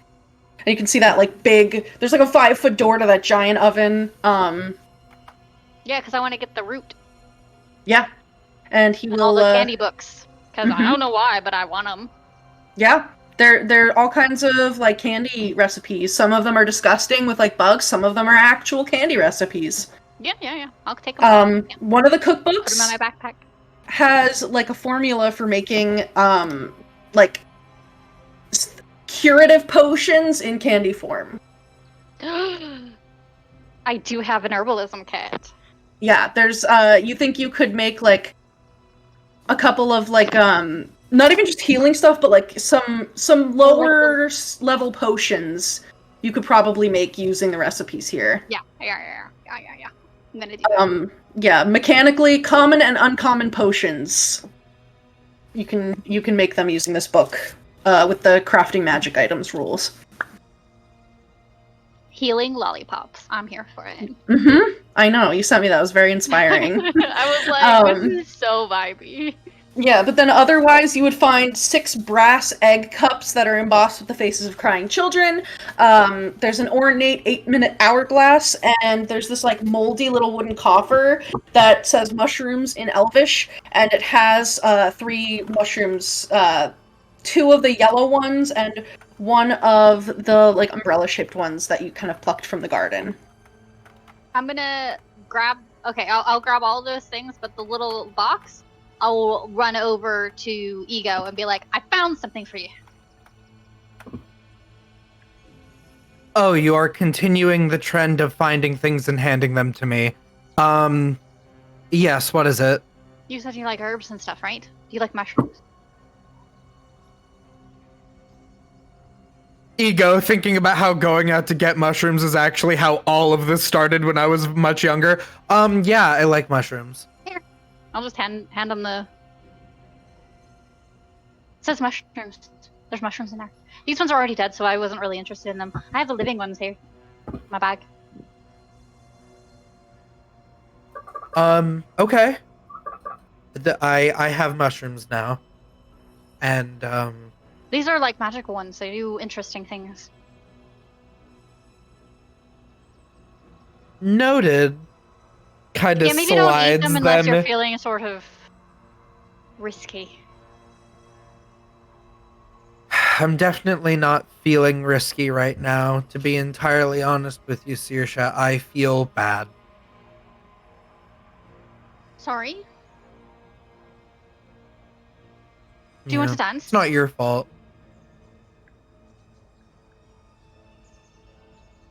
Well, Dancing makes me feel better when I'm feeling a little less than excited. I do like dancing, but I don't know. There's probably something more important that we should be doing, and More important just than making yourself feel better when you're feeling bad? well, I think sometimes Ego's like still trying to figure out what Dawn was talking about. So Ego's like, I think sometimes just ignoring bad things that happen to make yourself feel happy again isn't learning from it. That doesn't sound right to me. I think the best thing you can do is Doesn't ignore sound feeling right bad to me about things. either. Yeah, ignore all the bad feelings, push them away. Oh them my deep down, god. That and just keep That's a moving on. choice. Don 3 rooms down, I feel like someone is trying to undo my hard work. I feel personally attacked. Ego having She's Ego the having like ultimate, a shred. spring girly who's like, no, you gotta feel good all the time. The thing is, Saoirse, that Toxic positivity, come There- on. that is true here, Yeah. but I'm sure. I mean, I think you've already said we're not really from here. No, you're not from here. I'm from, well, I'm not No. from here. I'm not from Prismere, but I'm from, Feywild. Yes, but the thing is, what I'm finding is that if I just try to make myself feel, trust me, I've been on a very, very long journey about sadness and happiness, and I have a long way to go still. But I feel like just trying to find happiness or just make myself happy, I'm just getting sad again. I want to figure out why I'm sad. You're in And winter. I'm in winter. And the thing is, I don't want to just make a campfire and pretend it's summer. No, I you gotta want go through to spring first. That's how it works. You go winter, spring, summer, fall. Right. But that means I have to Well, it takes time. be in winter. I have to be in winter. But the thing is, I can think about what made winter so harsh, and then when spring, summer, fall comes, I can prepare, or I can do things differently so that winter isn't as hard anymore. Okay.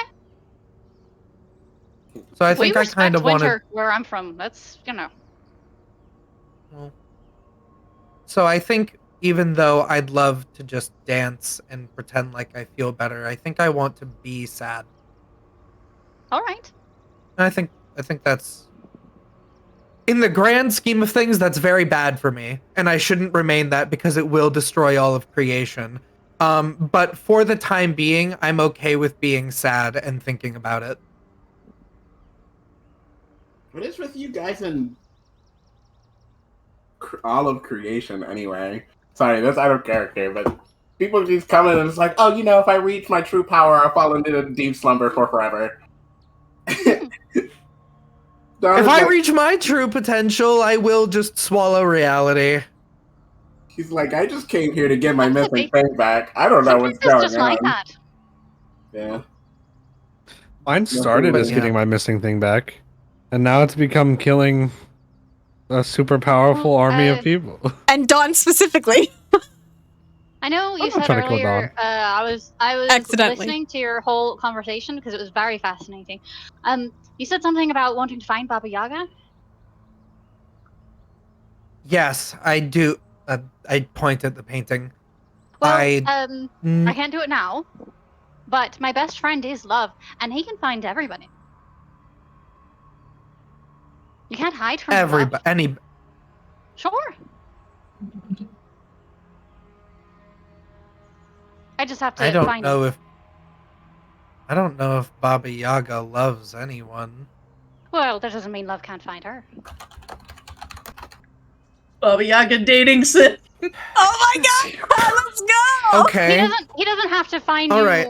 He doesn't have to find love in you in order to find you.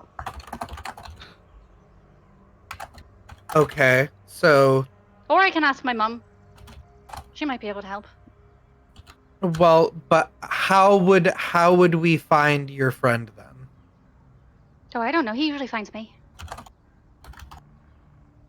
But once if you come with me to the spring court, he'll definitely find me then. What if it's Sam? Is that a deal that you're offering? I help you, and then you will ask your friend to lead me to Baba Yaga?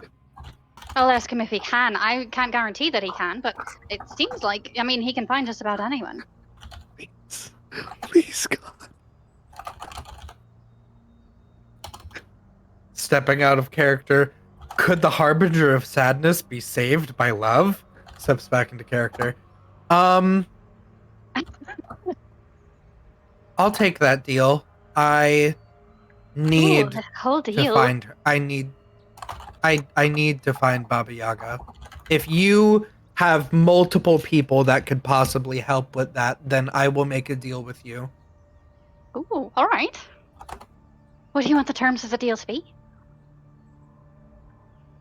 I can help you get in contact with Love. I can help you get in contact with my mother. Then I can assure you they will do what they can to help you. I will accompany you on your journey to the castle, and Palace of Heart's I Desire. will make sure the Palace of Heart's Desire. You want to be specific. If you just say the castle, there's a lot of castles here. Well, you can't blame a witch for trying. I will accompany you to the Palace of Heart's Desire, and I will make sure that you reach that destination to the best of my ability safely. I will protect you and fight with you. Sounds good to me. But my friends take precedence. All right. Okay. Then Oh, you want to shake on it. All right. that's how I've always known to seal a deal. Oh, Don't tell where me I'm you from, like just kiss in the spring. Oh, I've never kissed anyone. You see, true love's kiss is a sort of important thing, and I feel like it should also be the first kiss. People keep kissing me, so Well, I don't know. promise I won't do that. Okay. I guess it's more like this. Yeah. Bring this down. Yeah, but you guys shake hands, and as your hands meet, little vines with little pink and green Oh, yeah. buds would I kind of. forgot that wherever she walks, flowers sort of grow behind her as well. Yeah. Yeah, they would grow over your hand, Saoirse, and they would then grow over Ego's hand and kind of make a little tie. Although once the flowers and vines from your hand touch Ego, they turn into thorny rose bush. So it goes from nice cute spring cherry blossoms on your hand into thorns on Ego. But yeah. Turn into Oh, little I love bracelets. that. Oh my god, I love that. But yeah, you can feel, both of you, that a deal has been struck. And Ego, like, there's something like wriggling on your chest. At the little spot where all of the vines come out, you feel something kind of slithers out. Ew. There's a Can I little look down? Is it another strand? Nope, there's a little pink flower that is growing out, like as if it's been grafted onto the thorny roses. There's a little pink flower. We're officially best friends. We are bound. This is true.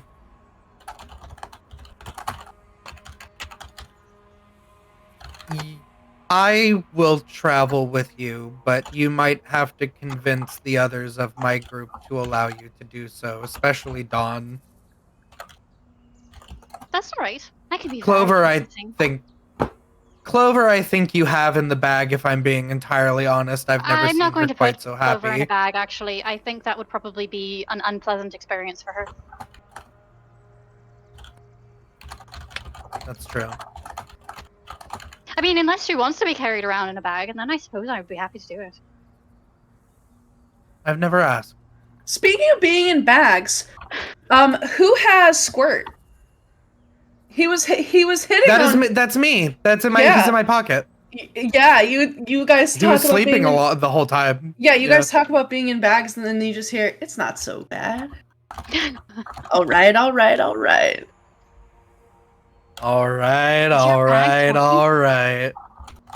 Oh, that's Squirt. That's so Are you awesome. awake? Baby, I've I been want a awake. talking bag. And this little, like, oil can pops out of Ego's bag. Well, That's hello. actually better than a talking bag, I'm going to be honest with you. I don't know what it is, but it's definitely better than a talking bag. Baby, I'm one of a kind. You can call me Squirt. I'm an oil can. What do you do? I squirt oil. Why? Because I'm an oil can. You got any boggle oil? You look like You want me to somebody... look? Yeah. I'm real thirsty. Had a bit of a crazy night a while back. Haven't been able to get my fix since. Yeah, I'll look around for some boggle oil. Thank you, darling. I'll start, I guess Saoirse just starts checking corners, because she knows what boggle is. Yeah. So I'll just start checking corners. Oh my god, Jamie. But yeah, so if you look around in this like portrait room, you don't see any boggles in here. This room is like pretty sparse aside from like the thorns and the pictures, and you would know boggles usually need like shadows to hide. And you would know that they're kind of drawn to like loneliness, so you're like, there's definitely boggles here. I know a lot of boggles. Yeah. Oh god, Jamie, no. But you're not quite sure, like, you'd still need to look for them. So, okay. Oh, actually, Ego, it'll be so much easier to find these if you just stand here near the corner.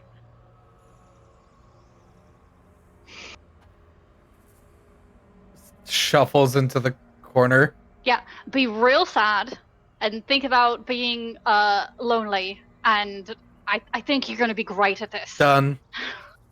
Yeah. Just stand here and be lonely. Roll a d100, Ego.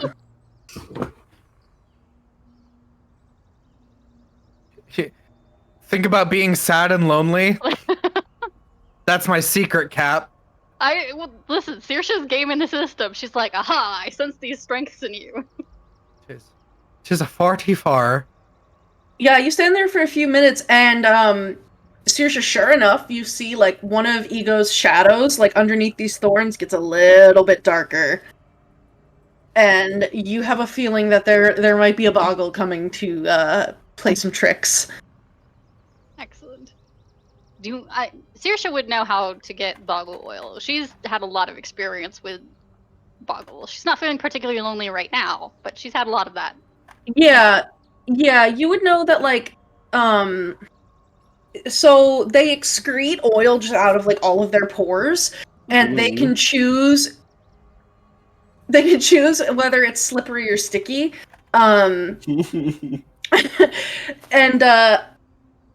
normally like it would kind of go away after like an hour or so, but maybe if it's contained in an oil can, that wouldn't be the case. You think it probably needs to be the slippery kind for like an oil can, but usually like boggles are very shy. They're scared of a lot of people, but they're also drawn to that loneliness. If you could brute force it, you could capture a boggle and force it to give you oil. You can also try to like trade it something, like give it a trinket, or do something for it in a more typical like fae fashion. They like candy. They like weird shiny things. But if you're nice to them, they will cooperate. If you hurt them, then you have to force it out of them. Like shiny things. I'm going to make Druidcraft a like handful of like shiny, sparkly little pebbles. Mm-hmm.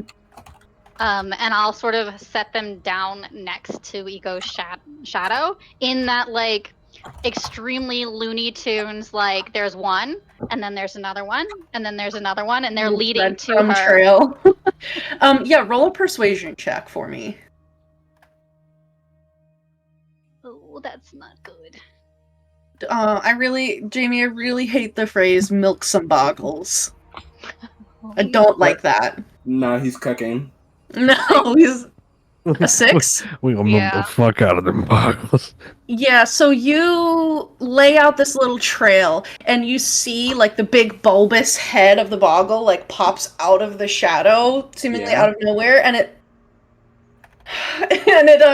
looks at the shinies, and like its eyes go big and it's interested, but then it looks at the trail and it looks up at you, and it's just kind of like has a moment of terror at this like personality, and you're just like, you're tall and you just exude like happiness right now, so it's just kind of thrown off by that, and it pops back down into the shadows, and it vanishes, and the shadows go back to looking normal. Okay. Alright. I scoop up all of the pebbles, and I hand them to Ego. Listen, I think you can really bond with these guys.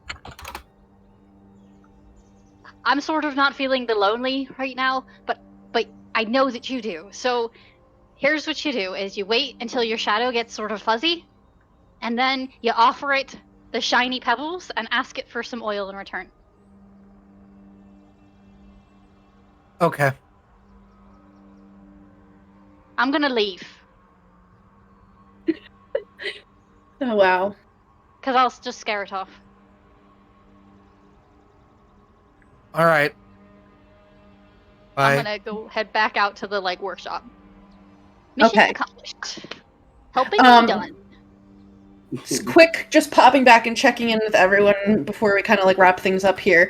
Dawn, what are you up to in this time? It's a great question. I don't know what Don went to go do. He probably went to go catch back up with Clover. Okay, yeah, you probably would have caught Clover as well as Aurum and this little girl with like the chain around her ankle as they were coming back down the stairs. I'm assuming the group of you would probably convey that you're going to go try to find more of the kids. Yeah, I'll give Dawn an update on like who we've all found so far, or what we've found in each room. All right. Where are we headed next then? I think the textiles room is the most likely spot to find the rest of the kids. So we're gonna go check there first. But we still need to find your thing. Can you sense it still, or is it hard to pinpoint? I don't know if I can sense its exact location, but I'll try to keep track if I feel worse, better, think if I feel worse, that means Yeah. I'm closer, right? Yeah, because I think when Ego and Aurum got close to theirs, like they had this like. Yeah, ours was like a hungry. Like Oh, okay, yeah, it was like. when we got closer, we got really hungry. Yeah. So I'll try to focus on Like that. you'll know when you're in the room. You'll be starving. Yeah. So I guess we'll just use it like a radar ping, depending which room you feel most hungry in. Warm, cold, hot.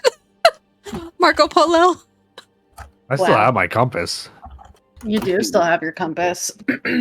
Yeah, just And there's still the boy upstairs is still recovering. Aurum cured him of the devil berries. Devil's berries, yeah. Devil's berries. So they'll be down in a few minutes. He's just Never heard waking of up. it. Me neither. They're really poisonous berries. Mm. I guess we'll go. Mishka, lead the way to the textiles, and hopefully we don't scare the kids. We'll find more kids. And she will lead the way. You all enter that portrait room with the portraits of the hags, the dark-haired woman, and the very, like, ancient-looking woman. Ego is in there, coming out of a handshake with Saoirse. Saoirse probably passes by and is like, hey guys! You know, they're coming through, you're kind of... Oh, that's finishing Saoirse! I point to Aurum. I'm like, look, that's her! She's the healer that hi. helped you! Hello. Thanks. I'm not supposed to say thanks. Appreciate it. Is that okay? Look at Clover. Probably. Why not? Oh, well, if we thank someone, we usually have to repay them with something in kind. Yeah. Oh, I've already been repaid. That's alright. I didn't give you anything. No, Clover rescued me from the pit. That's sort of what we decided on.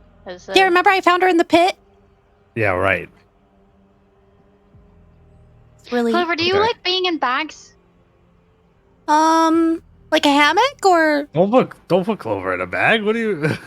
Well, and Ego said something about me having Clover in the bag, and I was like, I don't think that Clover would like to be in a bag. But if Clover would like to be in a bag, I can certainly put you in a bag. I mean, if it's a big enough bag, I don't know if I'd fit. We might need a bigger bag. Maybe not right now. Maybe we can try that later. Why? It's like a hammock. Why do you want to be in a bag? I don't know. They're probably gonna know. But yeah, so you enter this room, you would see that there's this blue-gray skinned little girl just kind of like standing very still, mouth hanging agape, just looking at all of you, as you're like chatting. And she looks at the group of you and says, I have a joke for you. Oh? Okay. What do vegetarian ogres eat? I don't even know what normal ogres eat. Probably vegetables if they're a vegetarian. Cabbage Patch Kids. Oh. I don't get it. I don't get it either. I don't get it either. I don't like it. I like how they both. I like how it's like. I don't get it because I'm too dumb. I don't get it because I'm too positive. I don't get it because I literally don't have the ability to understand a joke. What's pink flies and squeals? A flying pig. Yeah, flying pig. A baby fired from a catapult. Oh my gosh! I'm sorry. That's not done. What do you call the baby when it lands? I don't want to Dad? know. Free pizza. You're terrible. You're a terrible person. I don't get it. Who is this? You're terrible. That's not a joke. That's I not love funny. Clover. Who is this? These aren't Granny. funny jokes. Granny You're calls me horrible. Sow Pig. What Calls is you she? What? Granny calls me Sow Pig. Sow pig. Okay. Those I jokes aren't collect her funny. payments. I don't say those jokes. I don't like them. They're You not don't good. like them? Do you want No, to hear they're good. another? Nope, No, we're you're good. bad at no, jokes. You're bad at jokes.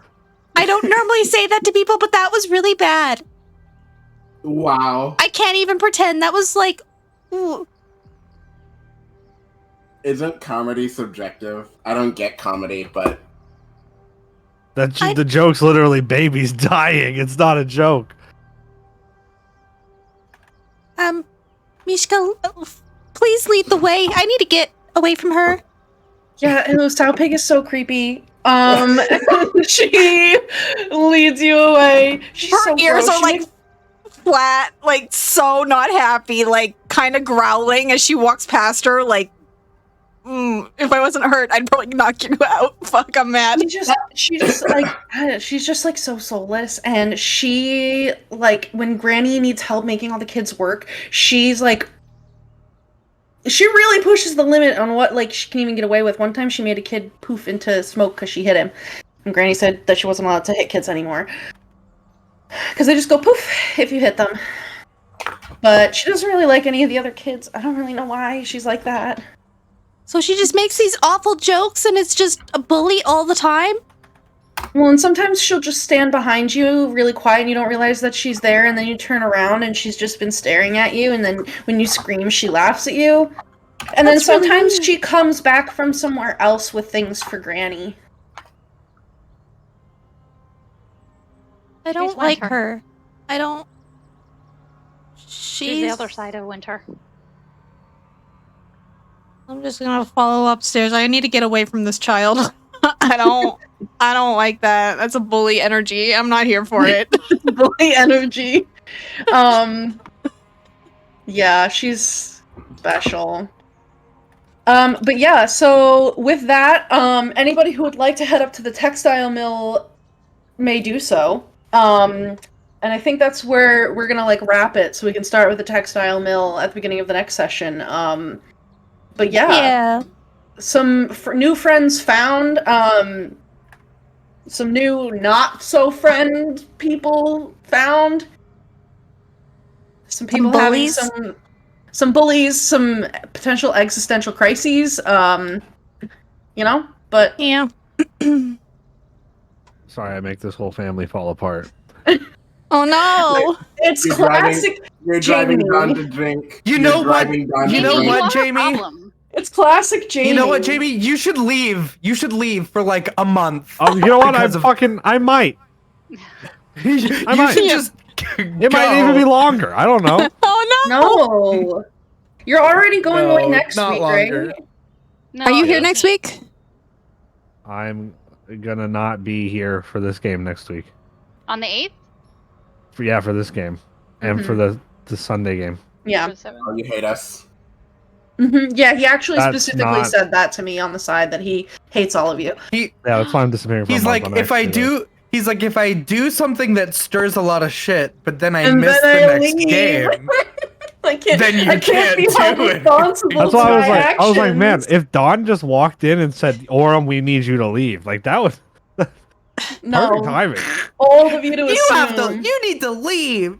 to leave. Don doesn't Um, even want him to leave. Don is like, just stop getting me almost killed, bro. It's like me specifically. Like, I'm just chilling. I And feel like suddenly I'm on the floor. the problem is Aurum's attention span is so small, and he's got like the curious cat syndrome, right? So he's like, "There's a box. What's in it?" So I'm saying, we need to do like a little binding promise, just a little one. Yeah. Something Aurum is like very cautious about making deals now. That's true. canon. That is fine. true. But like maybe just a deal that's like, when I'm about to touch something, I have to When I'm announce about it to act verbally. up.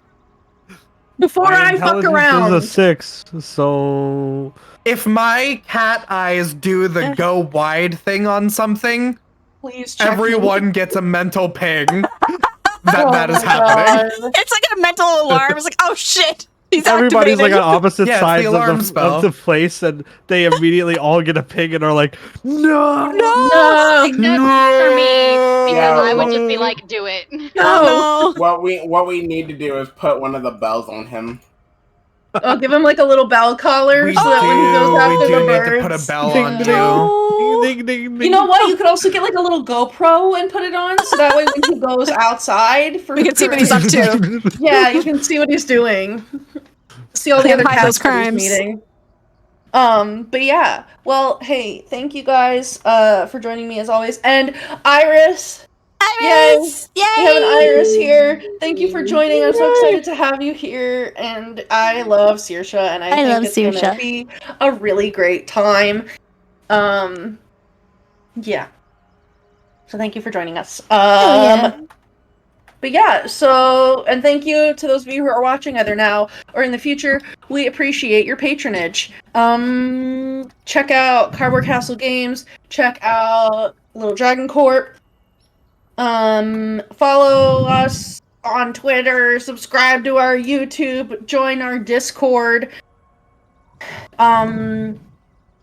Thank you, Suncraft Bot, for the tune. Sometimes Suncraft really like hits different sometimes. Like Yeah. Suncraft like can do it. I don't know how it does it, but it does it sometimes where the music just times up well with stuff.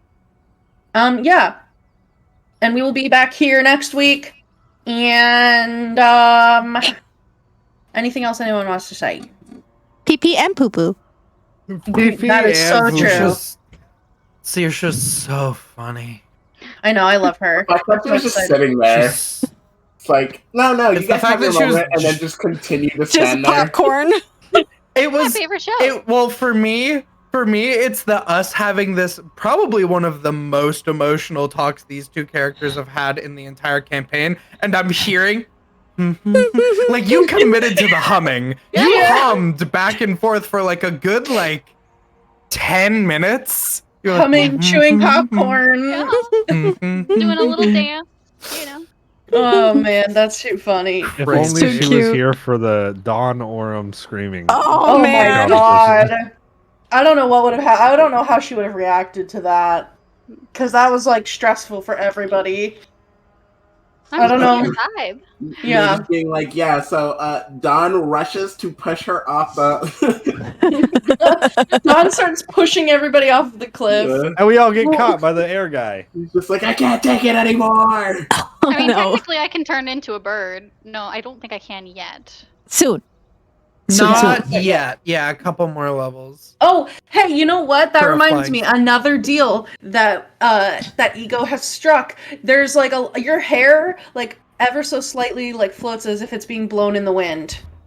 Even if there's no wind, because you promised your last breath to the sylph. I does promised my mine- last breath to the sylph. Does mine do that too, since I also... promised my No, Ego gets every deal that Ego makes a change Yeah, to Ego's body. It manifests on Ego, which actually also, speaking of that, Aurum has a little piece of white, a little tuft of white coming out of his mane. Yeah, now, because too. we made it with each other. So if you make a deal with Ego, it pops up I on see, you too. I see. Okay. Yeah, Or- because it showed up Aurum, on Saoirse. I have to Aurum's write all mane- these down. Well, Aurum's mane also flows ever so slightly like there's a breeze. Because you also promised your last breath to the sylph. All of you did. Well, not Saoirse, but you all did that in exchange for her showing you how to get to the lake. Right. But right. just specifically our mains. Just the only ones who that is visible is Aurum and Ego.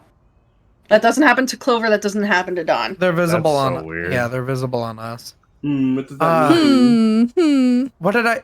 I It's also probably I because of also my promised. absorbing magic thing. I also promised my voice when it's on the day that I need it the least. Oh, I need it yeah. the most. That was at the very beginning. Oh yeah, was that with the Was that with the With the fortune teller Kenku. hag? With the Kenku, yeah. All the way back in Witchlight, yeah. Mm-hmm. I have to Yeah. write down all my deals because I've actually made a lot because I've got the fish finger too. You have a lot of you do have a lot I of just have to help you get the Baba Yaga. yeah. The deal with Cattle Steam, you probably have a tiny little patch of little baby downy feathers that grows out of you somewhere. Oh. They're probably on the small of your back, so you've never really noticed them. But yeah.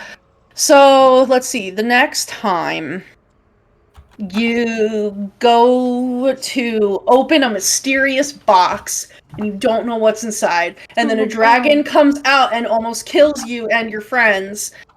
Don't forget to add your proficiency bonus. And find yourself a little pink-haired healer. Hell Probably. yeah. And we'll see you back here next time.